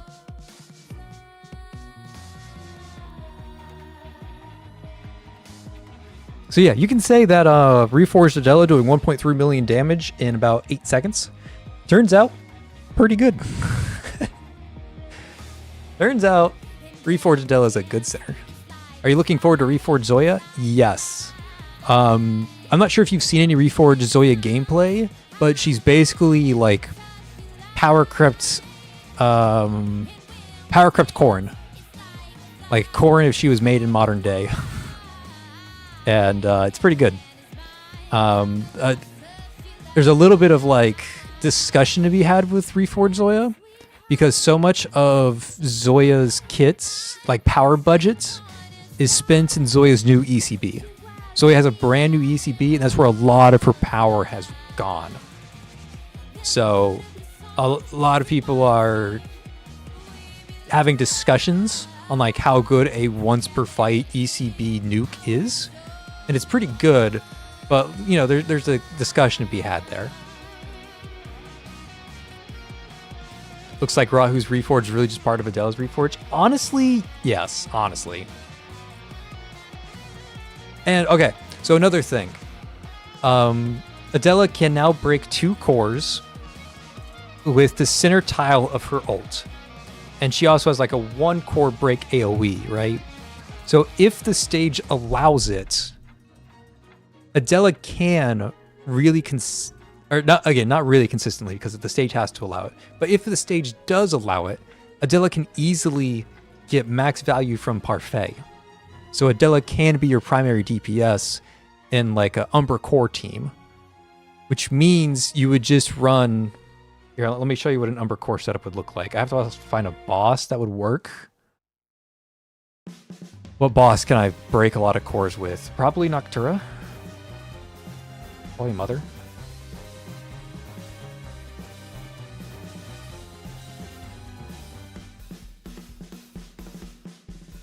So we have Adela. We're going to bring Rahu. And then we have Jelena. We'll have Parfait. We'll have Graves.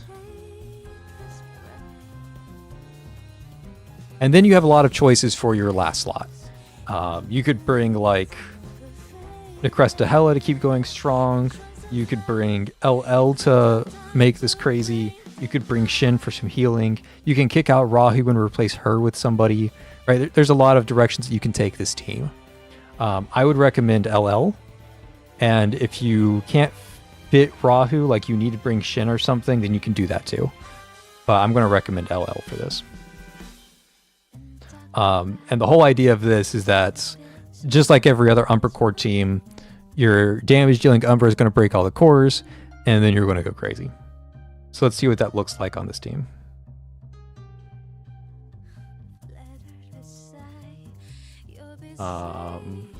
Give you some, no, not her crime brands. Ate's crime brands. And then Graves, where you at? Graves take Heartache. And then let me swap her. Let me swap her over to Judgment for maximum damage. What are the good slot 1 crime brands? Like Dreamworld? Yeah, Dreamworld works.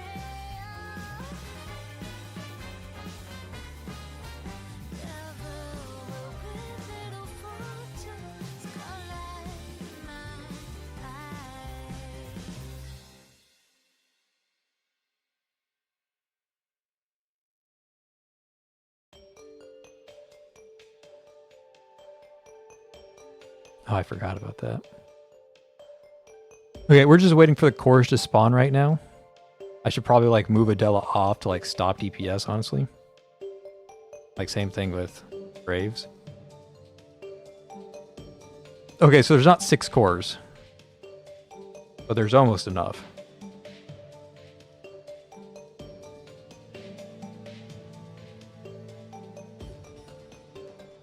No, don't kill. Okay, 4 cores because I messed up. So now she has 4 cores worth of Parfait and Graves. Now we ECB and we nuke this guy. And we do 60% of the boss's health in one attack. So you can do that too. It's a little slower because you have to wait for cores, but like very, very much good damage, doing 1.25 million, actually well over 1.25 million in 2 ECBs, right? It's a lot of damage. Like most teams would be jealous of that kind of damage. But if you want something faster, because again, you're doing so much damage that you don't really need like to optimize your damage if your damage is coming out a little slower, or you have to do something fancy to play around it. You can take out the Umber Core parts, and you can just make this even stronger with like Infer and Lady Pearl. And then you can really make this pop too. So like this damage will not be more, but it will be faster.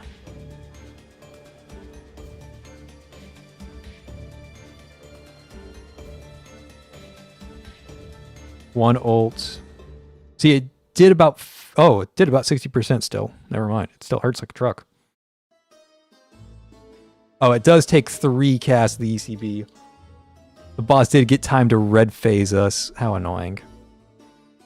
If I click that faster, she doesn't red phase us. Or if I like catch her in the middle of an attack. Let's try that again. Because we shouldn't be getting red phased.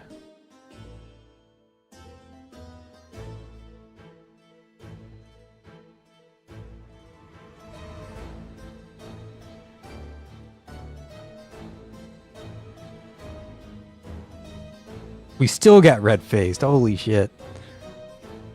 Okay, so we would kill in 2 ECBs, but the boss is red phasing us, and the boss is immune during that red switch. But yeah, you guys can see how good the damage is.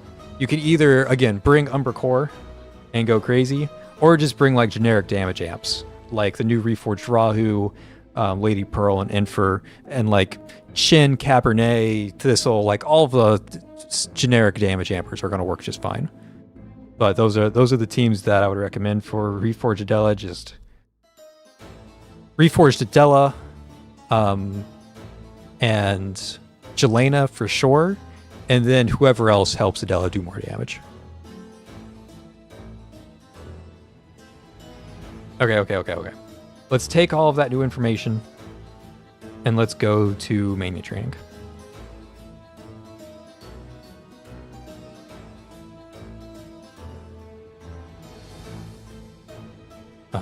Bring out Empower. And who is...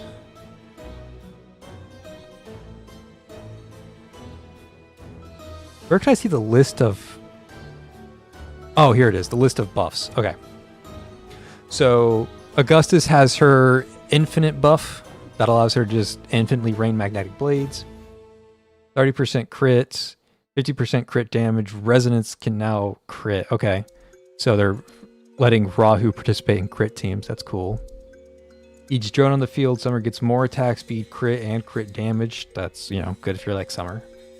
Normal attack damage and attack speed. With more attack speed and magic boost. Oh, that's a lot. It's really good. Alright, Diamant. Hope you have fun, man. Enjoy your day. Enjoy your weekend. Bianca. Each normal attack restores 1 energy. Automatically cast Focal Point. Okay, so infinite Focal Point. Got it. I've never been a fan of Eddie. I'm not going to bother reading that. Using Tempest recovers 3 more move attempts. So this is basically like you're allowed to use Bai. That's basically what that says. Crit rate. Okay, so Umber Core or Arcane crit with the with blue. Good luck with the testing. Thank you. Damage and attack speed against enemies with broken cores. While having 90 mania in soul score state, the interval between normal attacks dealing core damage. That's so complicated. Yao. Stronger and burn team. Got it. Permanent ghost invasion. Cool. Energy recovery. Magic damage to summon creature. That's insane. That is insane. Okay. 11s is really good. 11s and Augustus so far are like the ones that catch my eye the most. And I guess Bianca's too. Bianca's is really solid. Darren, I don't care. There's too many words there. Drea, life loss. You get 4 more uses of the wave clear. Not the best because there's just too many waves to apply the wave clear on. Crit damage when casting ultimates. More damage. Who cares? Seto, more true damage. Bears of Windbite receive double the amount of true damage. All centers recover 1 shattered blade every 2 seconds. Okay, Seto's is huge. Seto has a huge buff. Serpent, she has a new Reforge. Attack plus 35, attack speed plus 35. After switching terrain or redeployment, the thermal effect required to trigger Ophidian is reduced to 1. Interesting, interesting. Let's start skipping to like the big hitters, okay? Let's do like Adela. Attack speed, crit rate, Mad Shear's damage coefficient. Okay, so not the strongest actually. Rahuwu, when in Guardian Blade form, must re-enter the form to trigger if already in it. Attack speed plus 30 during unyielding attack plus 30. Okay, so that's just good. I mean, it's nothing like crazy, it's just good. Shin, infinite ult. Okay, cool. Yep, crazy strong. LL. Yep, good. Eve, do you still have your... You don't. Eve lost her healing. That's huge. Okay. So there's some really good ones in here, and there's just like some okay good ones in here. Like Seto and Augustus have the craziest, with like 11 having a really crazy one. And there's some others that are also really good in here. It's crazy that they took the best team in the game, Shattered Blade, and they just gave them the best buffs too. That's pretty crazy. Okay, before we go any further, I have to evaluate something. If I reforge Serpent, do I have enough to actually do anything with it? Like, I'm out of blue marks and I can't get more right now. I'd have to play some of the Data Crevice. But I have 15 of these orange balls. So is 15 enough to do anything with? For applying Serpent Fang marks for each 1 stack of Serpent Fang mark on the enemy deals magic damage to them.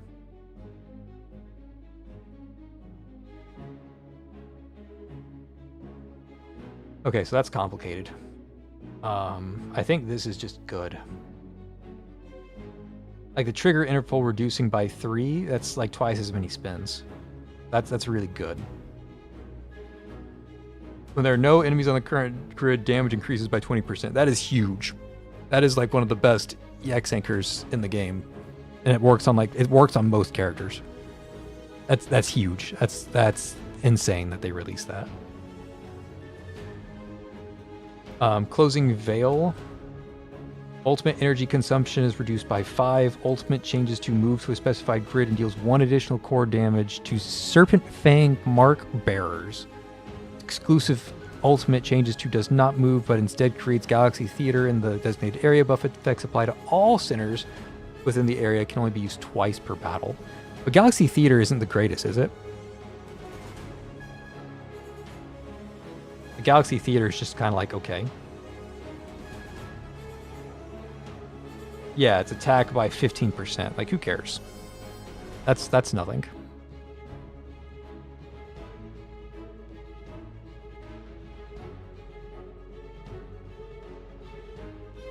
Like, the ultimate is cool. The other one, not so much. Serpent Fang mark bearers take 20% more true damage. So this is what a lot of people are kind of relying on, is this, like, making Serpent broken. But, like, this is the only, like, true damage thing in the entire tree.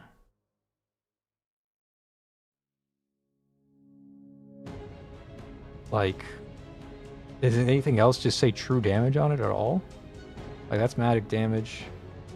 It's true damage, it's true damage. Did I miss the part where it says true damage?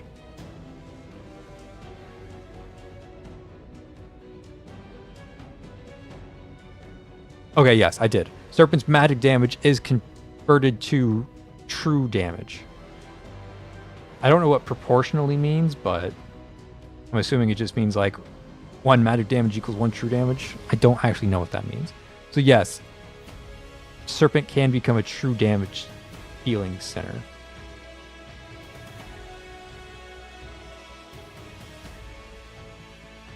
And it converts all of your damage, like literally all of your damage, into normal attack damage. And the other one is all of your things do skill damage, and you do 40% more damage, but it's still magic. Yeah. So it's either everything becomes normal and true, or everything becomes skill damage and 40% more. So I think Heartseeker is just stronger mathematically. I think 40% more magic is better than just turning it into true damage.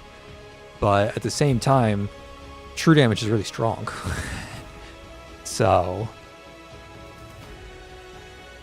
And also I think it's easier to get normal attack boosts out there, with Shattered Blade being normal attack, Lady Pearl being normal attack. Like, there's just a lot more normal attack buffs out there compared to skill damage buffs.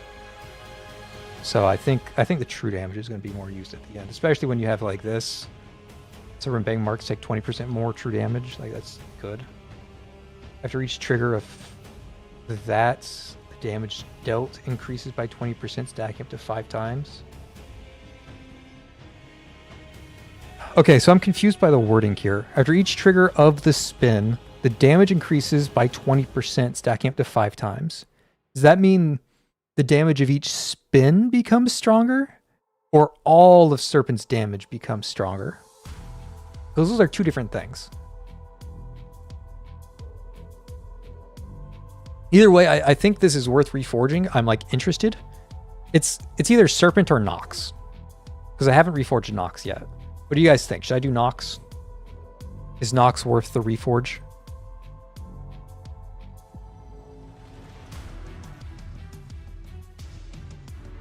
I'll give chat like 30 seconds to decide. Serpent or Nox. In the meantime, we're going to go check out Data Crevice. You have the new hard stages that came out, but I am more interested in getting this stuff.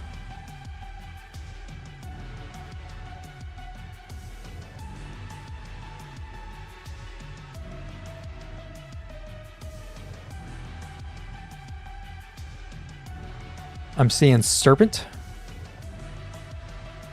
I'm kind of leaning towards Serpent myself. Like, if I wanted to reforge Nox, I would have already done it.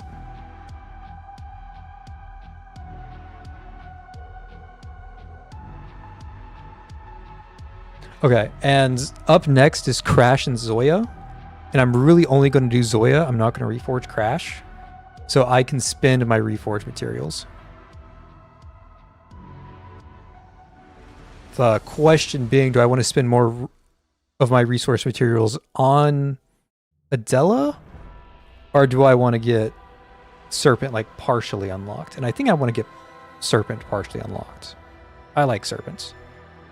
Serpents, I have her at 9999, no 10s.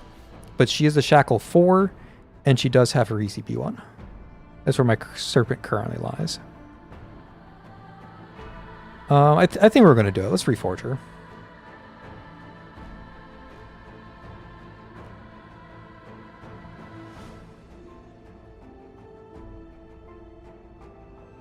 She's not the craziest reforge in the world, but I think she's good enough for me to find satisfaction from reforging her.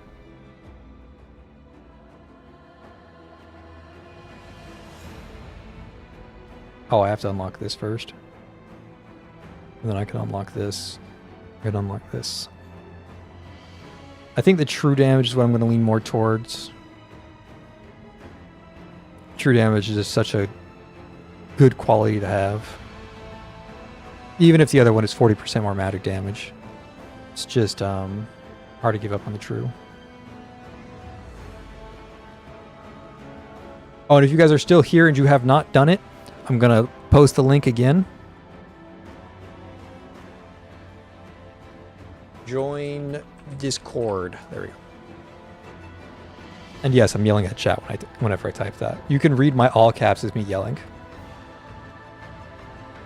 This is just a really like weird YouTube note. I have done several tests where I just have the same title. Like YouTube lets me do title comparisons. Like it'll show title A to half my audience and title B to the other half. And it shows me like which one gets clicked on more. And every single time I test this, one always comes out on top. I test just like a normal sentence typed out like a normal person would do it. And then my second sentence is the same exact sentence, except one word is capitalized. One word is all caps. And that one that's all caps will get like 20 to 30% more views.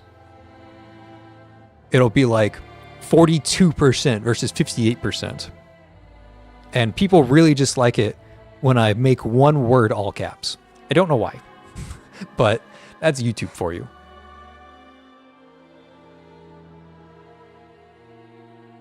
Okay, so I need to unlock both of these if I want. Is this a before and after?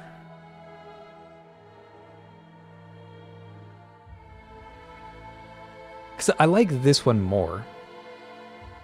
But if I have to have this magic damage thing when she's doing true damage, then that doesn't do anything.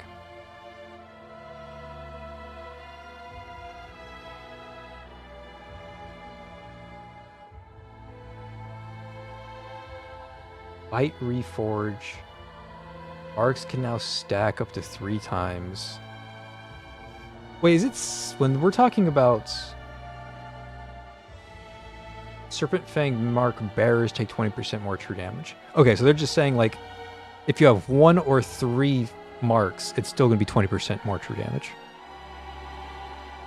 That doesn't become like 60% true damage. Okay, that's neat verbiage.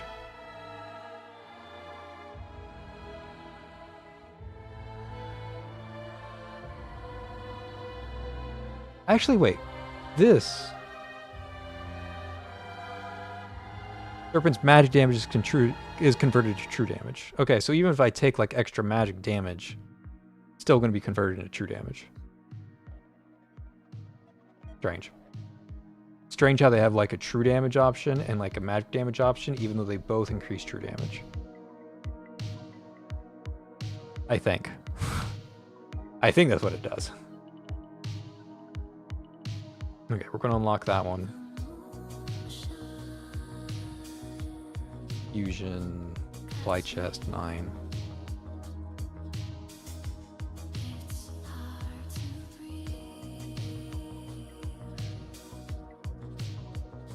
I wish I had the anchors for this. Maybe I do. Oh, I do have the anchors for this. Biting Dream is crazy strong. It's crazy strong.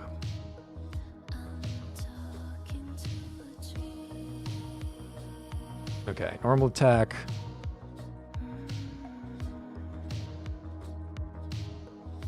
Then let's grab supply chest, 16. Fusion, this thing, supply chest, the other 42. Use all of those. Supply chest, 30. Use all of those. Unlock. We need the closing veil. And then these are both good. Probably just unlock both.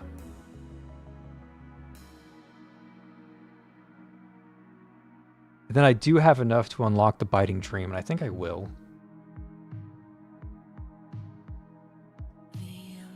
But honestly, even though I've unlocked Biting Dream, you know what I'm going to do with Biting Dream?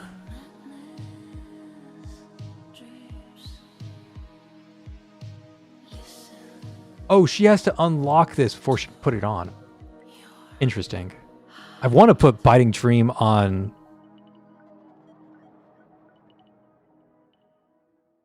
I thought they reset the store in the second phase. Apparently not.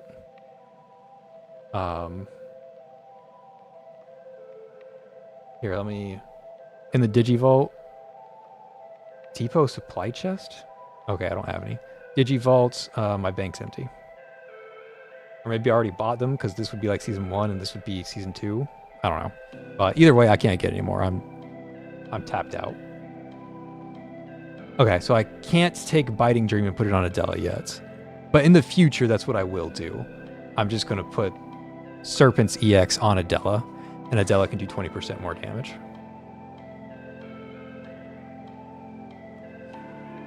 Or I'll put it on Summer, or 11, or something, right? Like, it's not going to go on Serpent, though. It'll go on somebody else. And then I can cap out Serpent as well. Okay, now we have some stuff to play with. Can I just put this on Raw? I can. Okay, so this link confuses me. I think it's just the unlock link. It's not necessarily anything else. That does confuse me a little bit. We're going to take the true damage one, Phantom Sting. Means she does normal attack damage on everything now.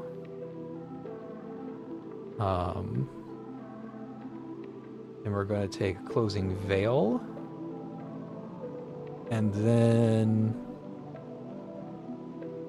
we take Bite Ascension. And if we grab something else, we can also grab this one, which I think is going to be the play. This is also pretty solid. The Bite Reforge. I need one more anchor. Can I get one more anchor? Yeah, very easily.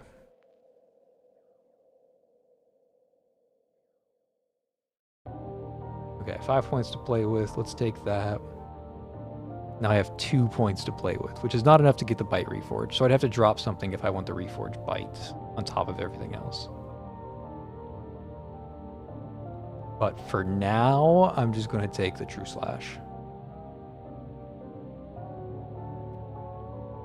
Okay. And we'll work with that.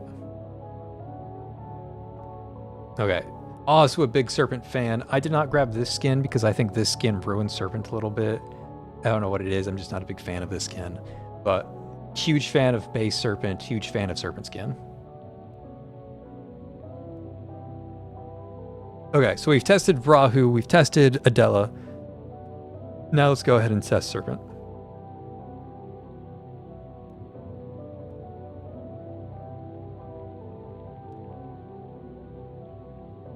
And I am going to bring Rahuwu just to tank this guy, because I don't think Serpent's going to be able to face tank.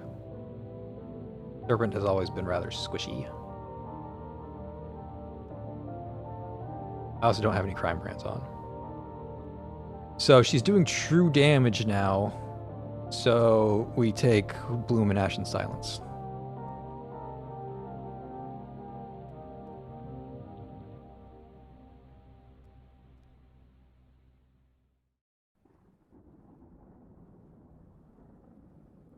Who is he hitting? I don't know his attack priority. Is it top or bottom? Still don't know. Well, the spins hurt.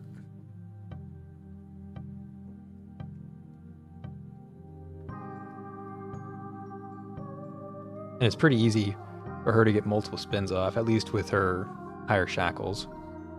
Now he should have a mark on him, so we break 2 cores. And then we can break 2 cores. Okay.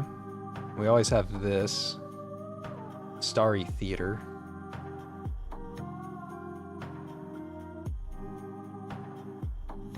So you can see it's nothing close to like Adela Reforge, right? Like, this is not Adela. But it's still good.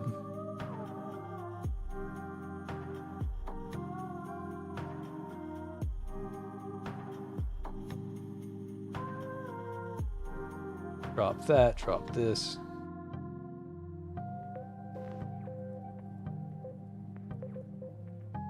Yeah, she spins a lot more. And I'm sure the wave clear is insane. But like Adela just kills the damn thing, right?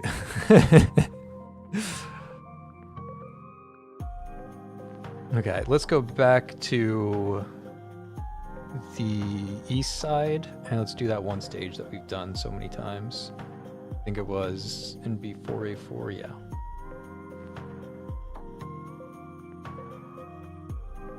So Adela was crazy on this stage and just insta won it. What does Serpent do?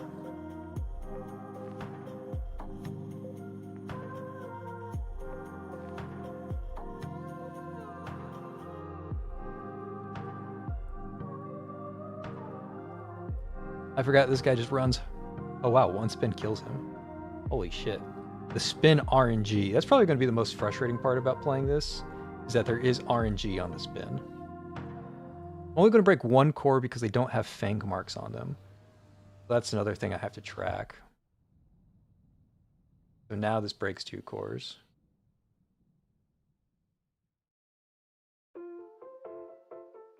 There's the spin marks. Now I can break 2 cores. He stunned me out of my core break. Wow. You can animation cancel her normal attack for more spins and she only needs to attempt. Oh, she's another one of those attempt only. I saw that Reforge Zoya gets stronger every time she normal attacks. But it's another one of those attempts to normal attack things. So she gets stronger whenever you move her. You don't even have to like wait for an animation or anything. Like the second she moves to a new tile, she gets stronger. So the way you play Reforge Zoya is you swap her between 2 tiles like 10 times, and then you play the stage. And that was just hilarious.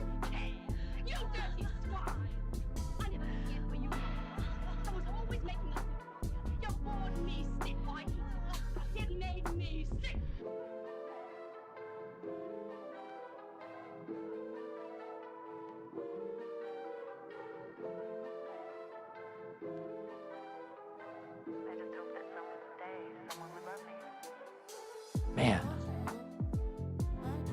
It's very weird fighting these guys because they stun you. And it's hard for me to get the fang mark on them when I'm being stunned like that.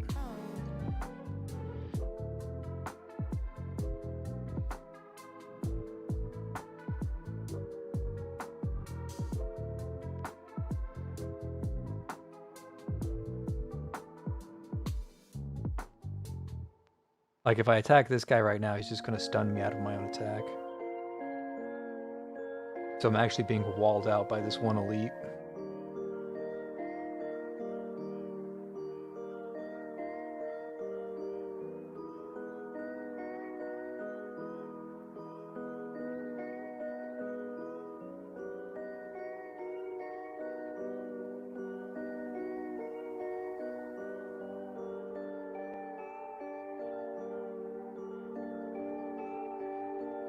And I'm dead. Okay. So nothing crazy. Serpent's just good, not crazy. Unless there's something I'm like really, really missing.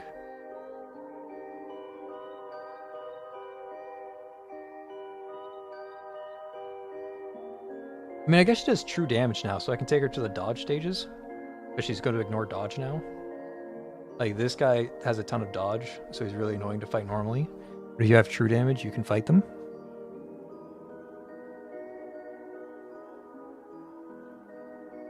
So let's take Serpent here, and then we'll also bring, like, Shen so she doesn't die. And we'll bring Rahuwu so that she doesn't die. And then Rahuwu, your Reforge, I'm putting on your... Deactivate that. Deactivate the attack. I'm putting on our Guardian Blade. I'm not convinced that it's good, but I'm still going to do it. Okay, so we're doing double spin action here.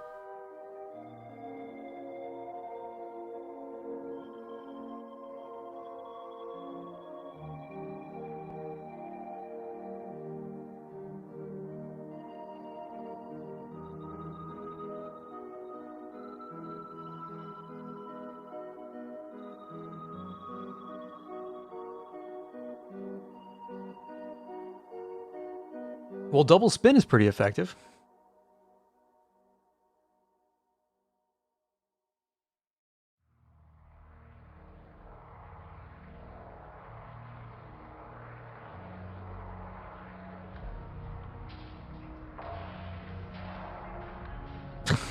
Okay, this is actually really effective for like just stage clearing nonsense. Like just spin an AFK, right? That's good.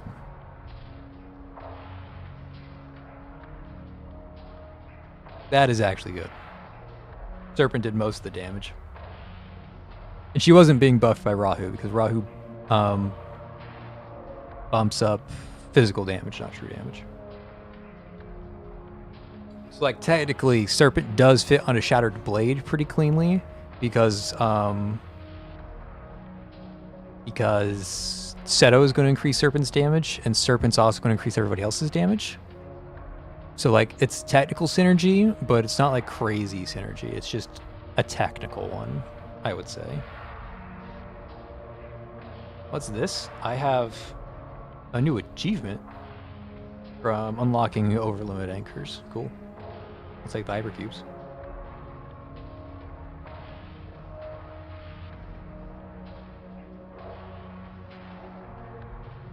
Yeah, double spinning is pretty nice. I'll be honest. I didn't expect it to be like that cozy.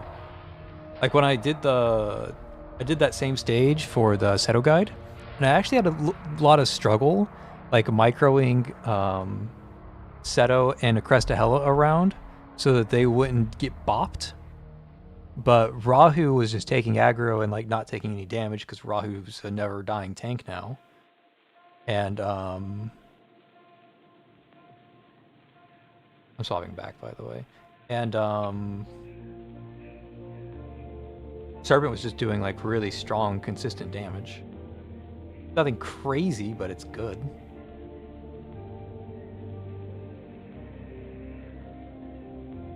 But Adela's the very obvious clear winner here.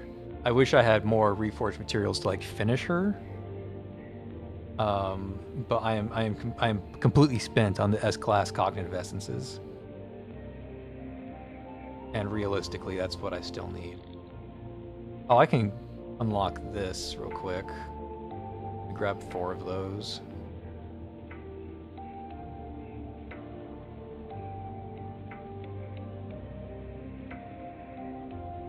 Now I have 3 more points to play with. So this one is really good, and I'm wondering if it's actually optimal, question mark? Because one thing I am noticing when I'm playing Adela is that my ECB consumes all of the Mad Shear stacks.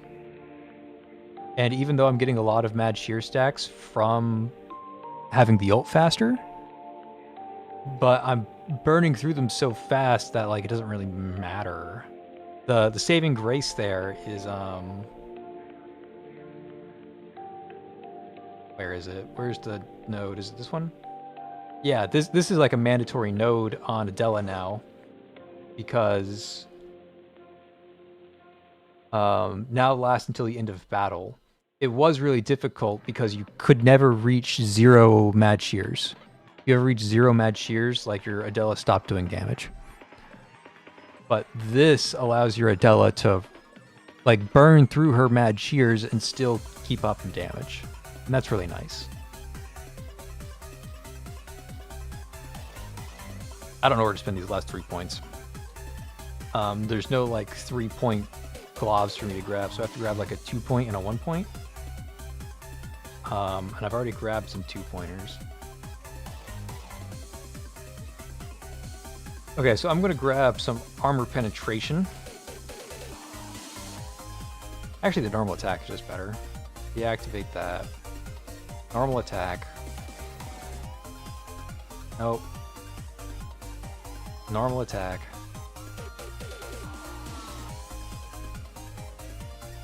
Crit rate, crit damage, don't care about either. Oh, I still need to grab one of these. Yeah, we'll grab this penetration, sure, why not? Okay, and that's our Adela.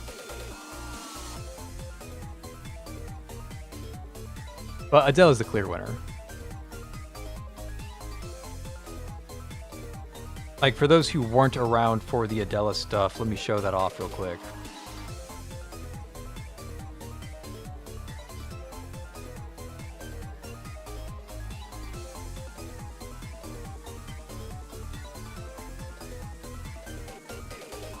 Adela is the strongest center in the game right now, in my opinion. Like, I'm coming out fast with that one. I think she's the strongest center in the game, and I don't think it's close.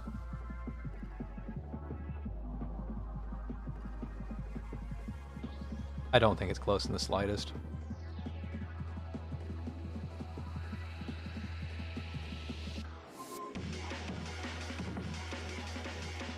Just bring like a generic glob of damage increases. Like nothing fancy in here at all. And then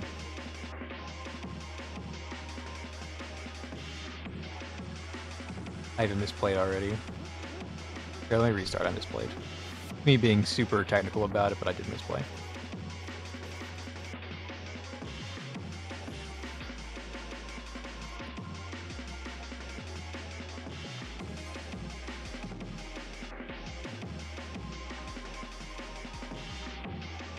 One ult, two ult. Julian's dead. That's how strong Adela is right now. Beating this stage in 6 seconds. I beat it in 5 seconds earlier because I was fast enough. This time I was not fast enough. But that's what Reforge Adela is doing right now. I can't show it off in BFL because there's no BFL boss available for it. But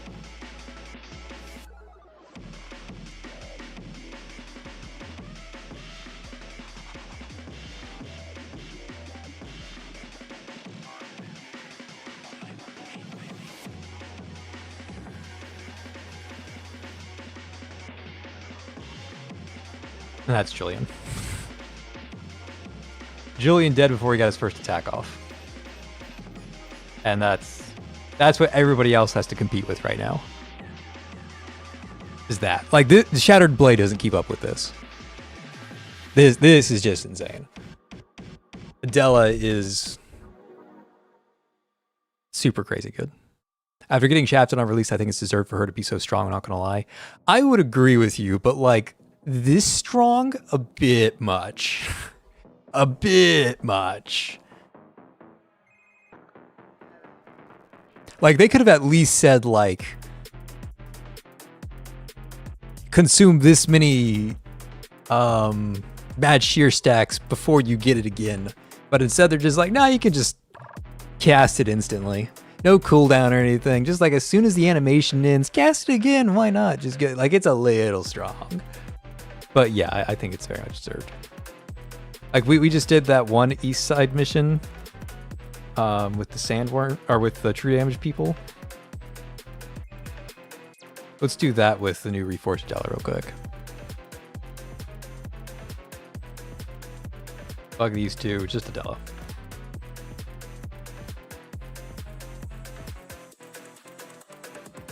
Oh, I didn't switch her anchors.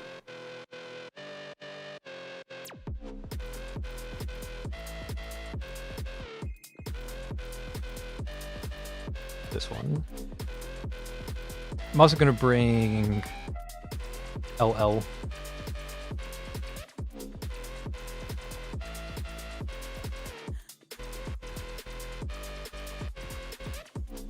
But I'm not doing anything right now because I haven't ulted yet. I'm not even sure if this will kill. It does. But I really do need this LL ult. Okay, there's that. Break these two cores. Spin on this guy. Spin on this guy. Spin on this guy. Spin on this guy. Spin on this guy.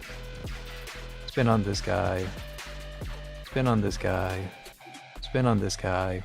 You guys can see where this goes, right? Like, what is this? Like, excuse me, ma'am? Can you calm down just a smidgen? I'm not even asking you to calm down a lot.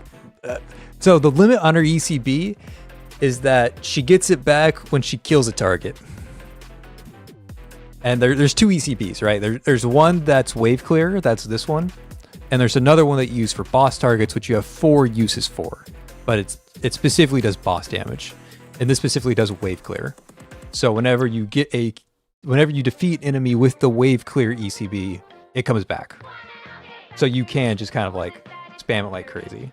See, I ran out of it there, but it doesn't matter because I'm just gonna get it back.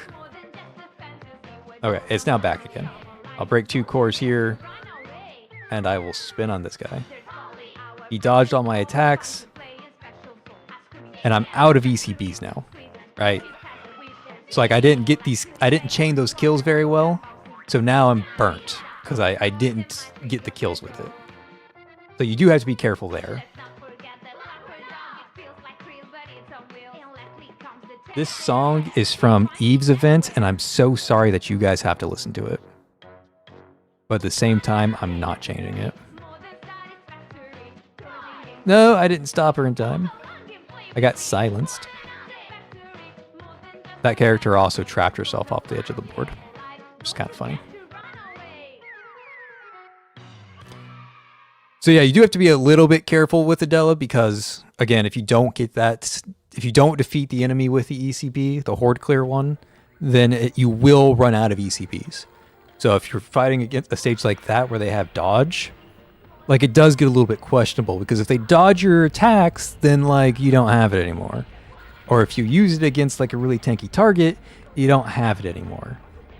But for the most part, Adela's doesn't have to worry about dodge, right? Adela can just do stupid stuff like, wait for it, break these 2 cores, ECB. She killed them, so she got her ECB back. She killed him, so she got her ECB back. She killed him, so she got it back. She killed him, so she got it back. She killed him, so she got it back. She killed him, so she gets it back. Like, this is just silly, right? She gets it back as long as she gets the defeat, but she's always getting the defeat. Like, that's not a question. Oh, apparently it is a question.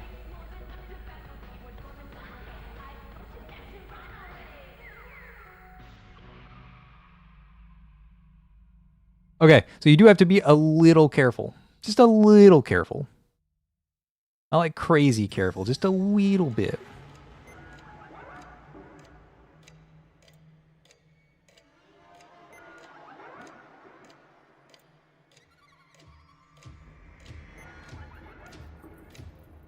It's still crazy. Like, there's nothing in the game that competes with this right now. I mean, Shattered Blade. Shattered Blade competes with this, nothing else.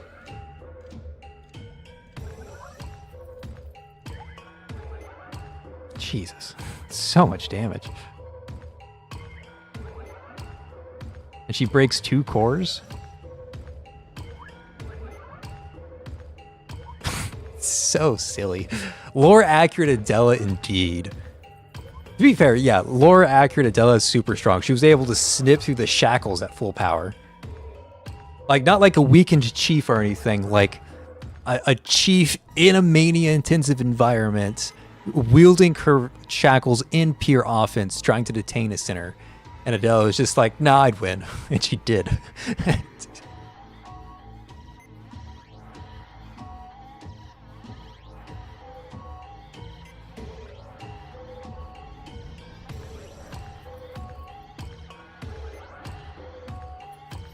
So final thoughts.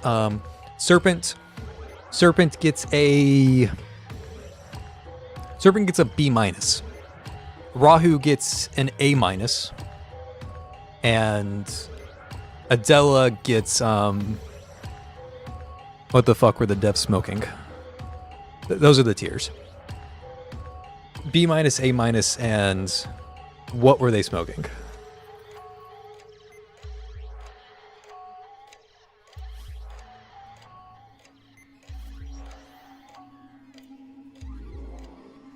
What's all this new exchange? Ooh, mementos! I love mementos. Am I spending hypercubes on mementos? Probably.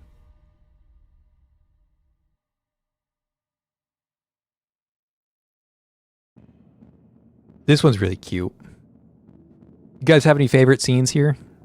I like this one a lot. Not a fan. It's good, but not as good as her jumping off the building.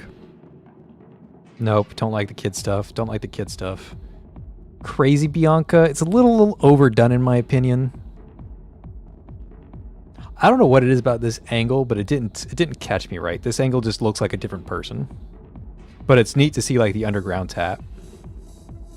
Like the serpent tat on her arm. It's neat to see that. And that's a good scene, like seeing the east side high rise. That's pretty cool. I'll probably get it just for the east side high rise. Don't like that one. That one's kind of cute. Still not my thing. I'd never grab the event art ones. So yeah, I'm gonna grab this one of the east side high rise. I'm spinning hypercubes for it. You guys can yell at me later. And then I am also grabbing her jumping off a building. I like those two. Okay, and then event stuff. Duck stack. Let's go ahead and buy a few of these.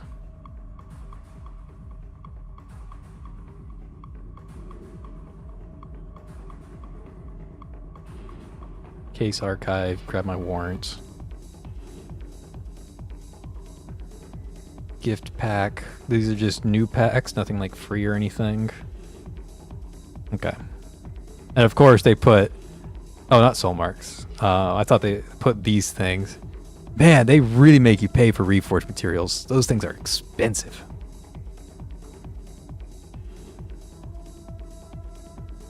I spent too much hypercubes on the on the mementos and you're free to play. Yeah, I feel that. There are times where it's like, I'm not going to buy any more mementos. And I buy like 10 pulls worth of mementos. And I'm like, well, there goes those 10 pulls. Hopefully streamer luck comes in and saves my ass.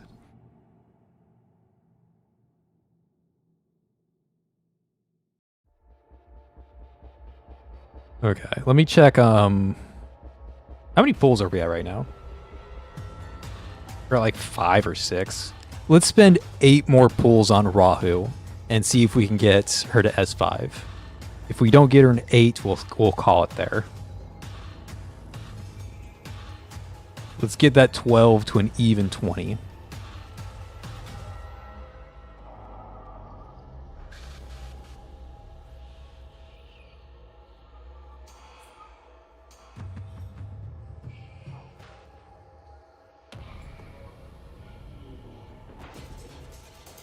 Hey, look, I don't like leaving it on a non-zero number. I don't know what it is, but I do that every game I play. If I got you in 9 pulls, I'm spending that 10th one. It's just a thing.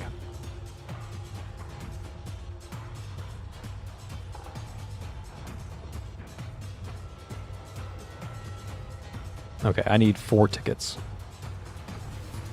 Exchange, arrest, exchange, exchange, exchange, exchange, 4 tickets. Exchange, exchange, exchange, exchange, collective, exchange.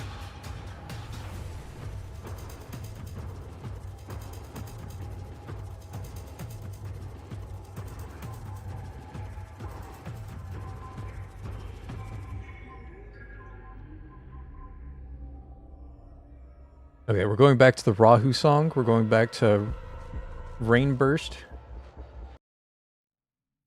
For the luck on the last 2 pulls. 19 out of 20. 19 out of 20. And the last pull.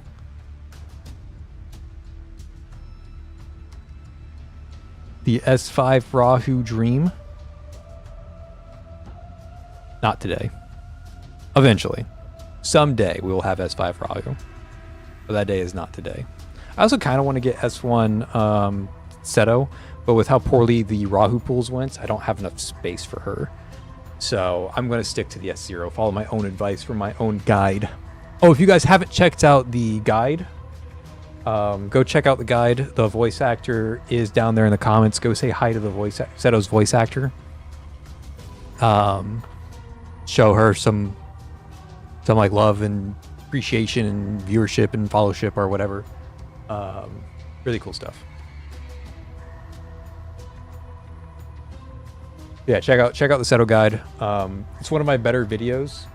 It hasn't gotten too much viewership because I released the guide like a week and a half late. But it is one of my better videos. I put a lot of time into it. And I'm really proud of the video, even though I made it super late. Like the Augustus video got a ton of views because I released it that day. But the Seto guide, it took me a week and a half to get it out, so it got hit pretty hard on the viewership. But it's one of my better guides. So go check out that Seto one and say hi to the voice actor. The voice actor follows the stream and the channel.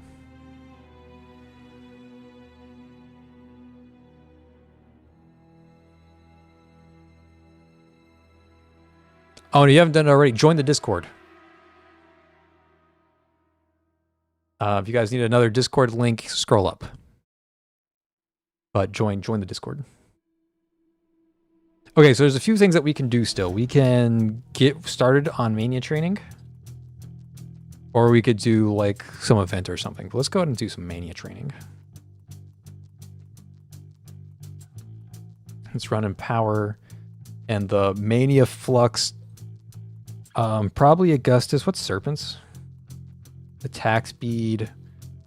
Oh, wow, you can do spin after 2 attacks. That's pretty good. Okay, let's do all the new Reforges. With Adela specifically running the boss damage for the bosses at the end. Let's do Rahuwu here, Serpent here, Adela. Where is Adela? We'll put Adela on the board. And then we'll also bring the Shattered Blade. We'll bring Seto. We will bring Singlinde. And then we'll also bring Augustus.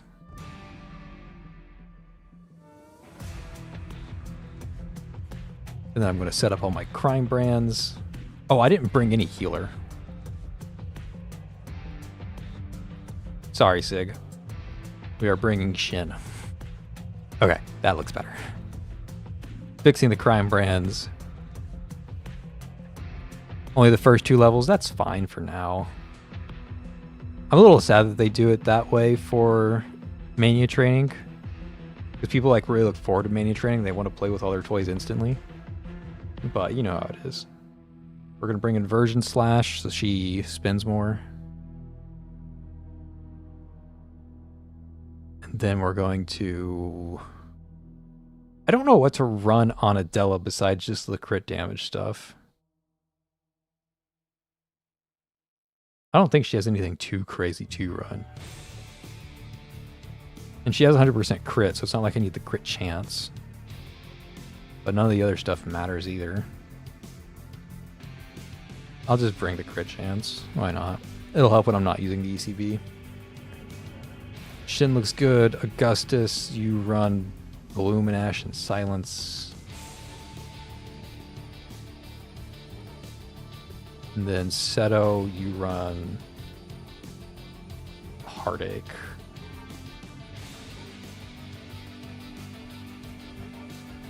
Okay, there we go.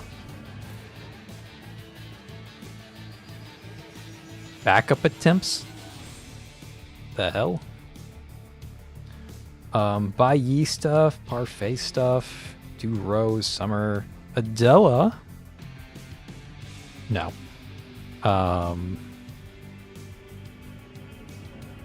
Give up to receive extra buff. Does that mean no extra buff? Sounds weird to me. Patia, Owo, Shin, Bianca, Augustus. Oh, I can pick 2. Nice. Augustus and Shin, sure. So this is where I can like put a center in the backup. Nice. Well, I'm just going to completely ignore the mechanics. And these 2 are going to aura farm because they get More resources than they spend. Look at that, baby. Actually, my Augustus is actually running herself out of blades because she's S5 and she does that. So I actually have to watch out on Augustus. Kinda crazy. You take no buff but get a buff in general. Interesting. That's one way to do it.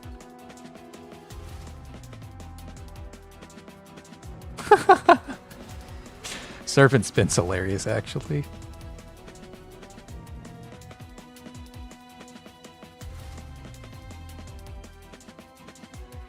More Stargazer Mantis. Kokalik Serpent 11. Well, I guess we'll take the Serpent one.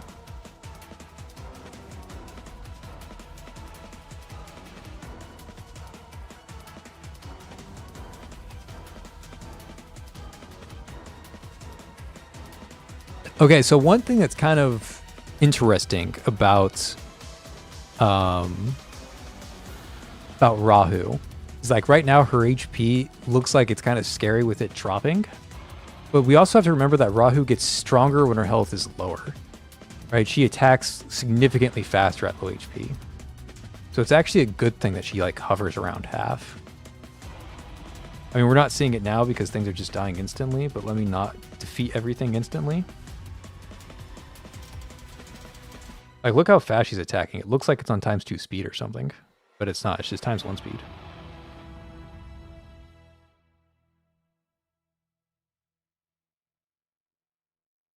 Okay. Just wanted to show that off.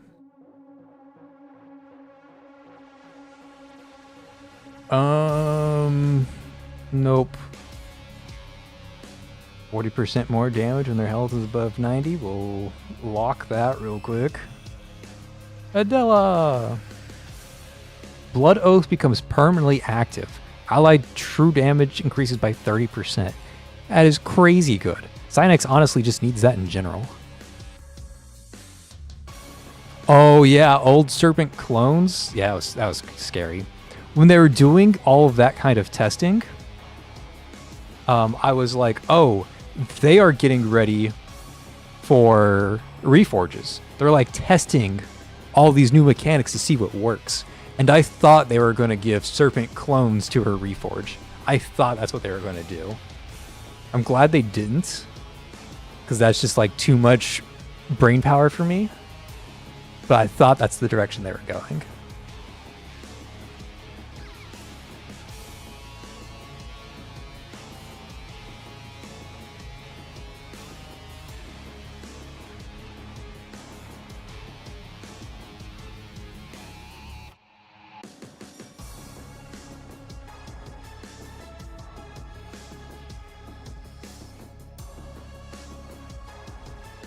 Okay, goodbye, boss.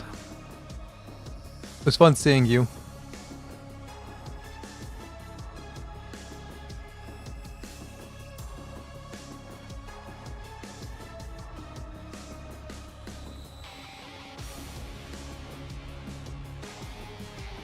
Sure.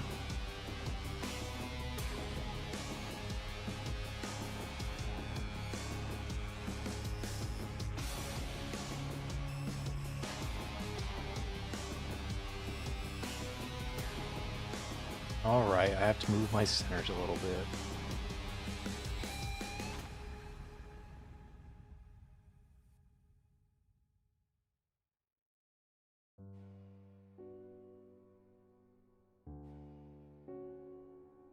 It's kind of crazy they gave Shin a buff that just says your ultimate is permanent.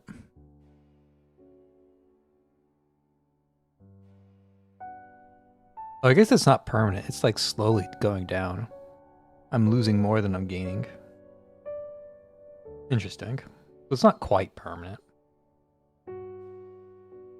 Damn close, though.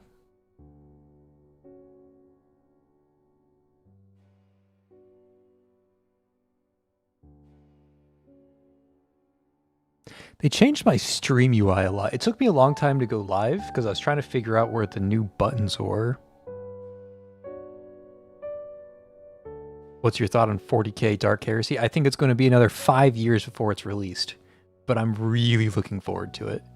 I think we've talked about it before. I'm like a huge Rogue Trader guy. I played the way more of that game than I should. Every time there's like a major patch, I get to Act 3 and then probably stop playing at Act 3. Just because like it starts to slow down a bit at Act 3, and I've kind of like gotten to the point where I'm so powerful that alpha test on the 16th, really interesting. Oh, that's alpha test, like, right? It's not even beta. If it was beta test, I'd be like, ooh, we're getting it soon. But like alpha, it could still be years before we see it. But yeah, I'm definitely excited about it because Owlcat is just getting better and better. Actually, I can't say that. Like, what was it? The Void Shadows? That DLC was like the best DLC I've ever played in a video game. Like nothing has ever competed with the masterpiece that Owlcat pulled off there. But when you go to the new one with Solomorn, I forget what the DLC's name is called, but you know, the Arbites DLC. That one, it was good, but it wasn't nearly as good, right? It was just like solid. So, Lex Imperialis, thank you. Yeah, that one was good, but it wasn't like, oh my god, I didn't expect this level of quality from the DLC. Like, Void Shadows was genuinely better than the base game itself. And Lex Imperialis was just like a fun thing to put on top of the base game. So, it's not all knocked out of the park, but if you compare like Owlcat's Pathfinder games to Rogue Trader, they did Rogue Trader so much better than the Pathfinder ones. So I think they're getting really good at making CRPGs or whatever you want to call them. And I'm excited to see like Ogrins. I'm excited to see Ogrins and like all the other fun shit that they're going to be able to put into the game.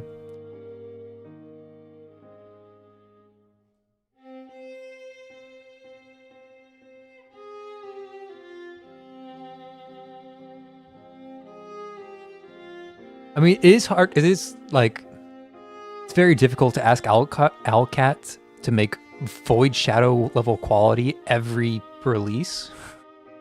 Like, that's a very tall order. Because again, it was like genuinely the best I've played. But like, they set the expectations so high on accident. And I guess I got spoiled.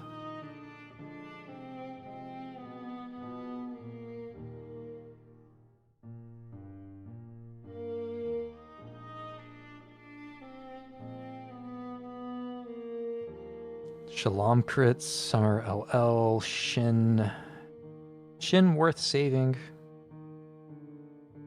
Probably. Augustus Shin, there you go.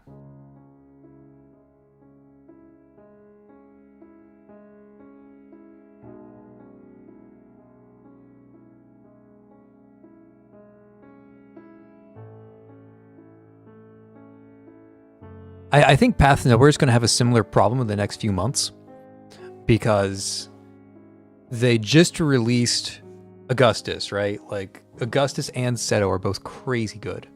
And then today they released Reforged Adela. And Reforged Adela is another like game-breakingly strong center.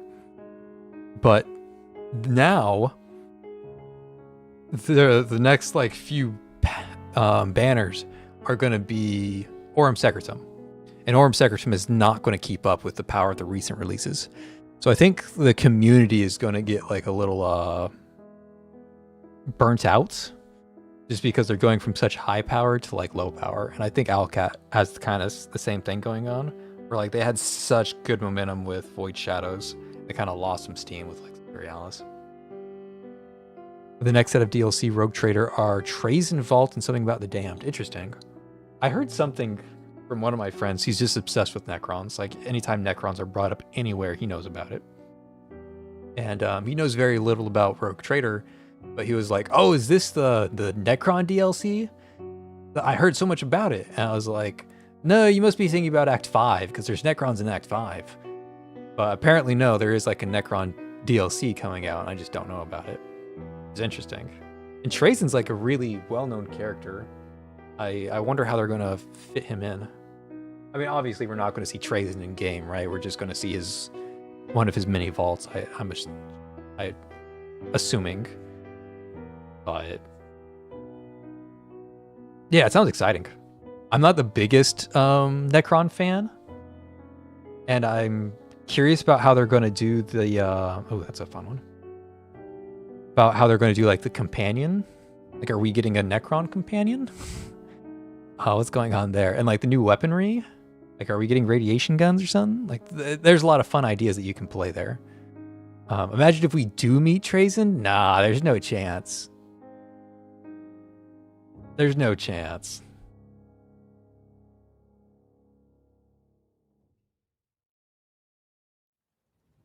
Trazen is like, it'd be like seeing a unicorn, right?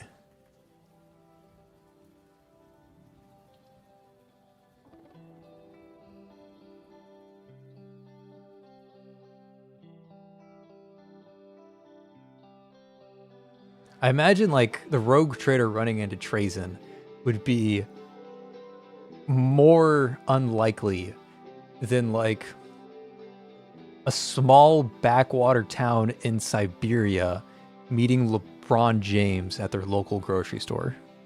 Like, I just don't think would happen.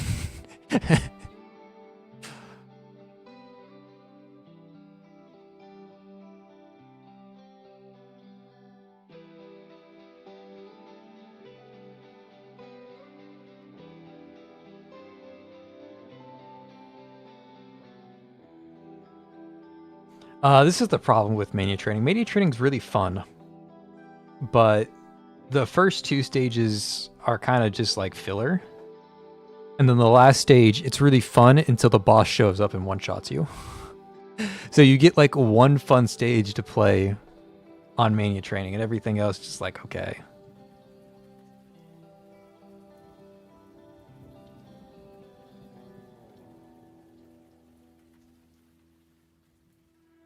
Ah.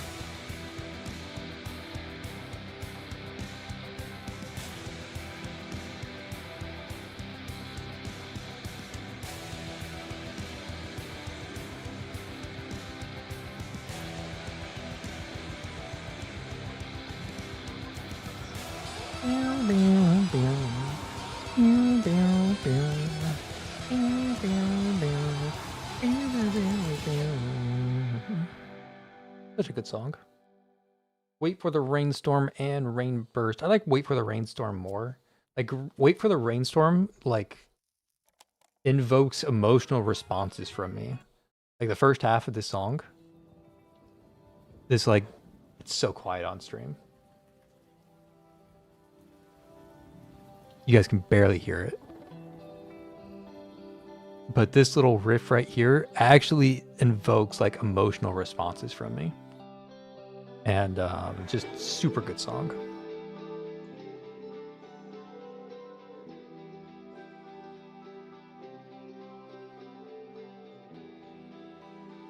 Seto and Adela, look at that. Get a clean sweep. And now Augustus has enough income to spam away.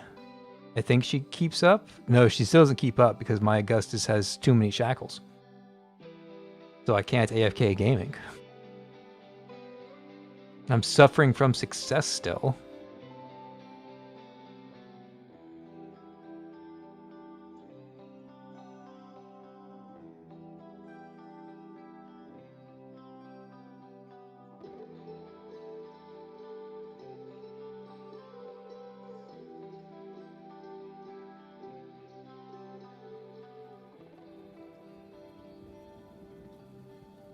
Okay, I'm going to finish up this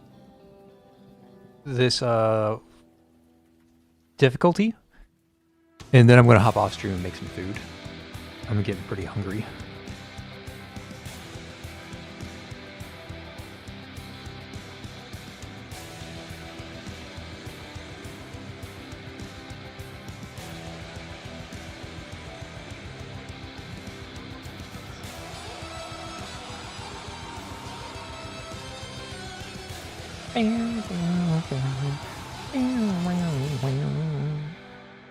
if you guys haven't already, we're like at the tail end of the stream. If you're still here 3 hours into the stream, then you should join the Discord. Check the chat. There's a link in chat. Just join. Hell yeah.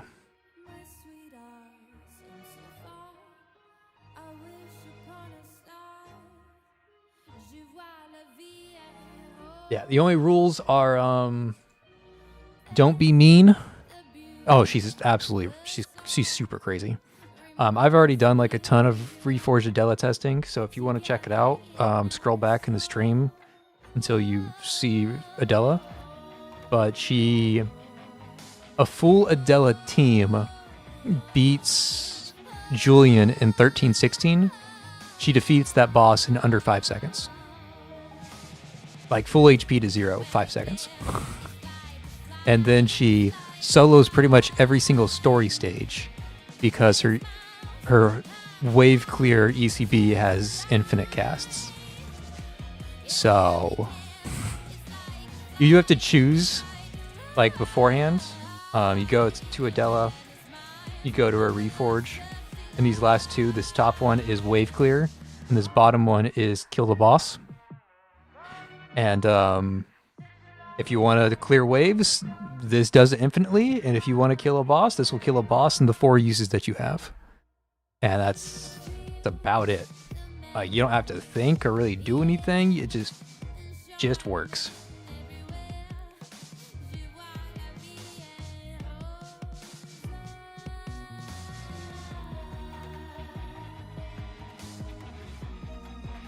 But yeah, I'm not going to do any more testing on it this stream, but I will put out an Adela guide later. It'll be like a quick guide. Like usually my guides are somewhere between like 9 and 13 minutes. Like that's usually my time frame. The Adela guide, it's going to be closer to like 4 or 5. So it'll be like a Cliff Notes version, because a lot of the information is already covered by other videos. Like the Umbra Core video kind of covers it. And then just running like all the generic damage amp is like just your good way to go. It's like Adela, Jelena, and then anybody who can help out Adela, right? Like Reforged Rahu's good, Lady Pearl is good, Shin, LL, Infer, like any generic damage amp will work. But definitely Jelena. Everybody else, use whoever you want, really.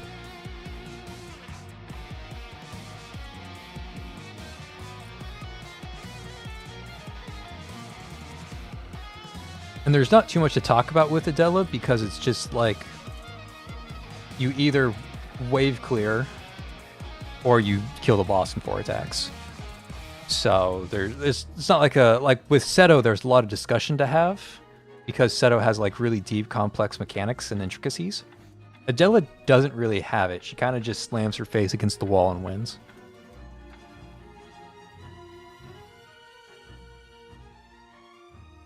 Which is a good thing, right? Like, I'm not complaining. Like, don't hear that and think it's a complaint. Like, it's a good thing. But it is kind of silly. I think she's the strongest sinner in the game right now. I wasn't too sure when I didn't have my hands on her. But now that I have my hands on her, I think Adela is the strongest thing in the game. I think she beats Shattered Blade right now. And she definitely beats everything else.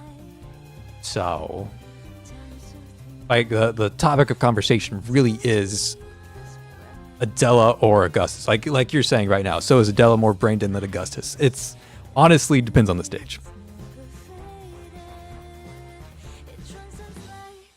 That's really what the conversation comes down to. It's one of those two.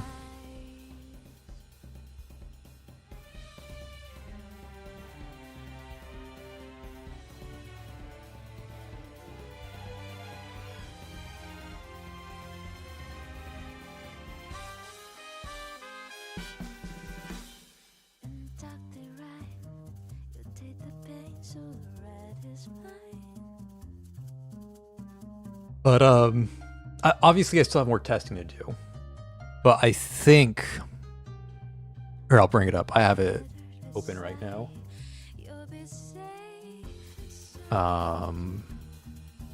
Tier list. I think what's going to happen is that I'm just going to yoink Adela wherever Adela is. Or she's in the if you're a fan category somewhere. Yeah. She's going to be yoinked from down here and thrown all the way up to, I think, in front of Augustus. I think I'm going to put her in front of Augustus. I think she's going to be the number one slot. I think that's what I'm going to do. Obviously, I haven't done the testing for it yet, right? Like, I haven't done, like, side-by-side comparisons, or... I've only done the testing that I've shown on stream here today, but I've been very impressed with what I've experienced here on stream today.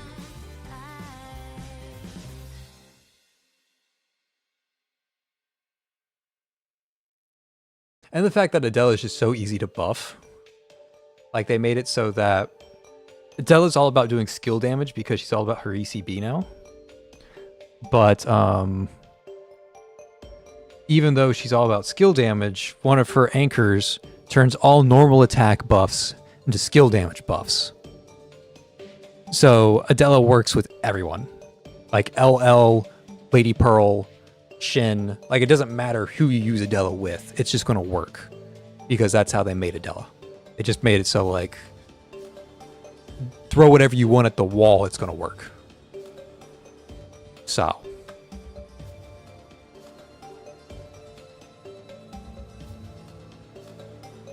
Blah, blah, blah, blah, blah, blah, blah.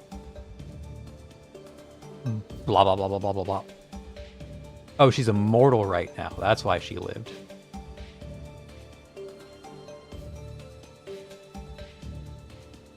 Blah, blah, blah, blah, blah, blah, blah.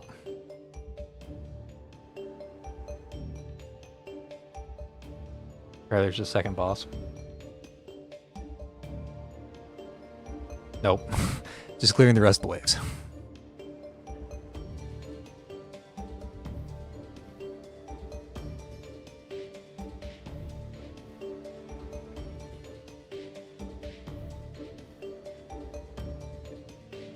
There's a spawn in the back? That's so rude.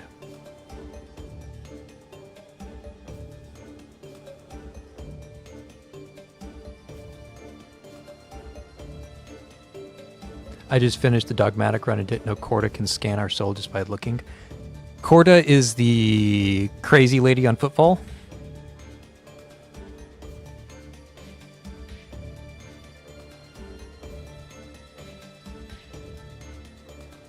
Because you have that dogmatic option with her to just be like, yeah, I'm literally like dogmatic incarnate.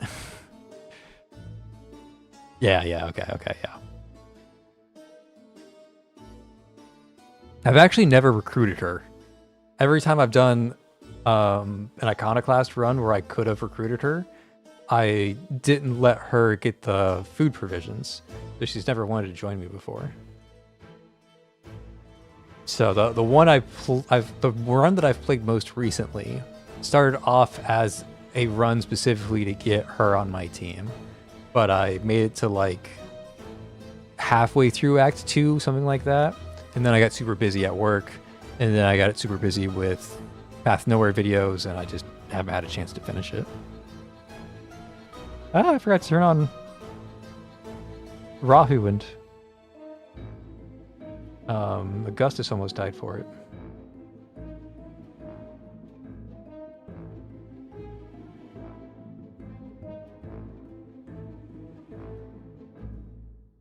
None of this matter.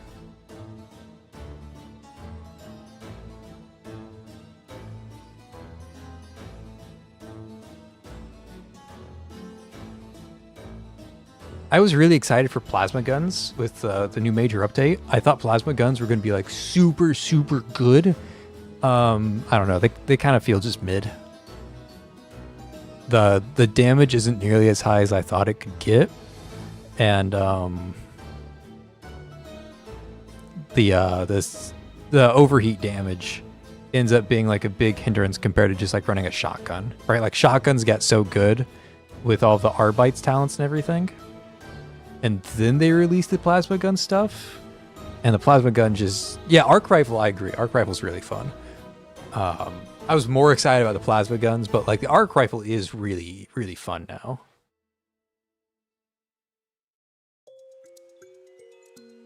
Which is hilarious because arc rifle was probably like the most unusable weapon in the past.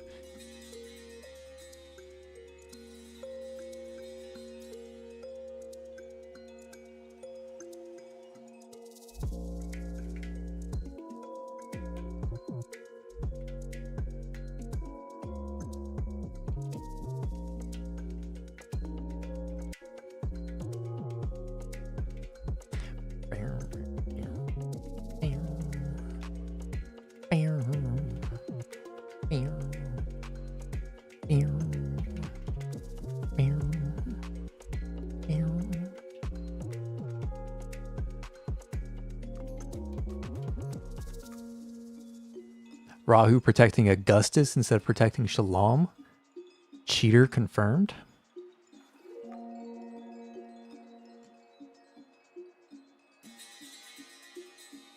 I actually think Rahuwu is better than Shalom now, which is a crazy sentence. It's a crazy sentence, but I think it's true.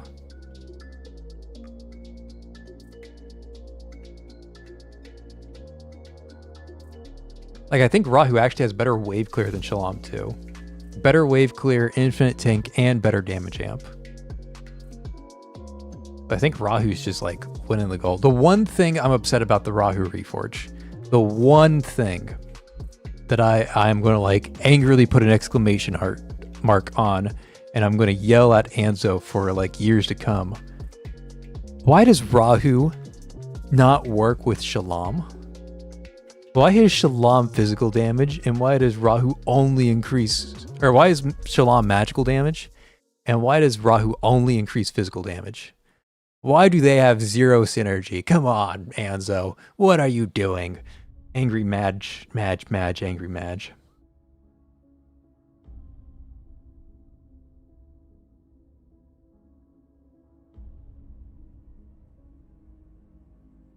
Holy shit. That was one Adela ult. And Hecate was dead.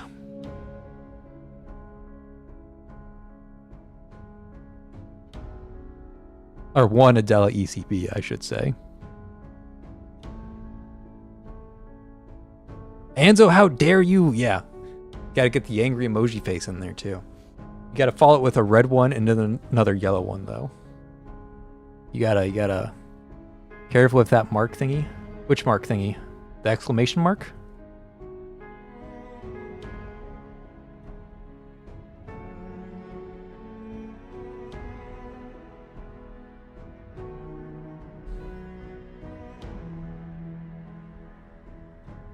Crazy damage. I mean, it says Serpent's doing all the damage because she was like clearing all the waves. But, I mean, let's be honest, all the damage is coming from Adela. Red mark on Augustus. Oh, you meant the boss mechanics. Yeah. Yeah, I didn't pay attention. The boss died too fast.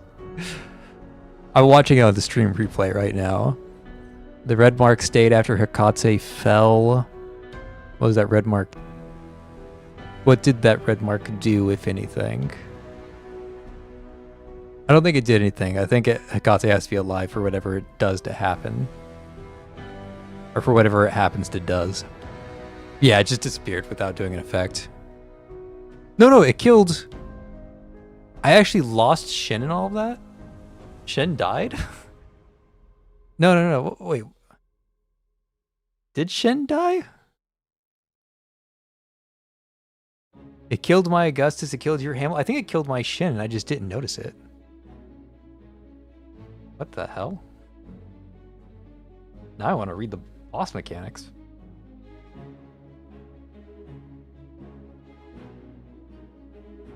I don't think it tells me the boss mechanics unless I'm like on that chapter. I guess I can do. Let's continue training and then go read real quick. Like, I didn't even notice she applied it, but you're right. Like, my Shin fell over. Enemy info.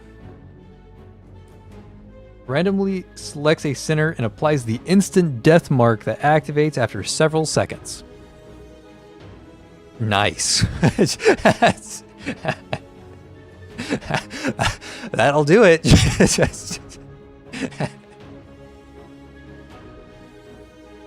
Guys, the power creep is getting out of control. How do we fight back? Release the instant death mark. Oh, crazy.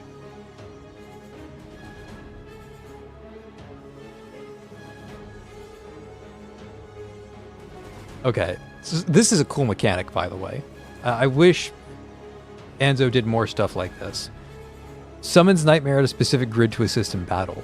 Nightmare remains stationary. When it dies, deals damage to all enemies and briefly stuns them. At the same time, Hecate briefly exposes her cores. So one of the things about Path to Nowhere is that we have all these different core reveal timings. And that adds a lot of variety and depth to the game. Like some bosses in BFL reveal their cores after like 10 seconds. Other ones reveal their cores when they reach like 2/3 HP. And that adds a surprising amount of depth to the game. But we don't have very many of these effects where the boss keeps their cores hidden until you do something, right? And in this case, like if you want to core break Hecate, if you want to nuke Hecate, you have to kill her Nightmare first. And that gives the player like another aspect, another thing to do. It gives you a lot more proactivity because it's rewarding you for fighting Nightmare. And that's really fun. That's really, really, really, really, really, really fun. So I wish they did more mechanics like this. That's the only thing a boss can do to a counter Della right now. Yeah, actually. Yeah. Yeah. You kind of need something like an instant death mark to fight against a Della. Because she has instant death marks too. They're just stacked up to 4 in an ECB.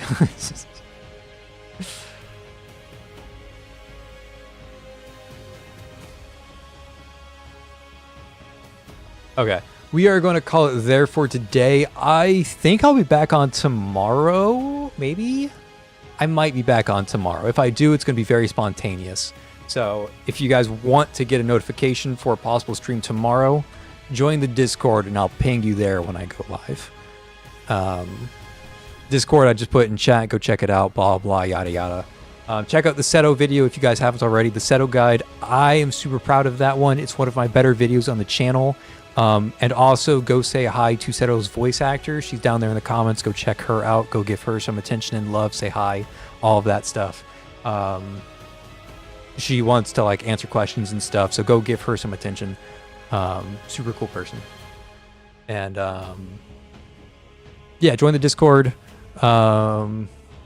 Hit subscribe, hit join, hit like and follow and subscribe and this button and that button and the other button. Go check out the Seto video. Go check out the introductory to team guides video. Go just click all the YouTube buttons and I'll see you guys probably tomorrow. We'll see. All right, catch you then. Peace.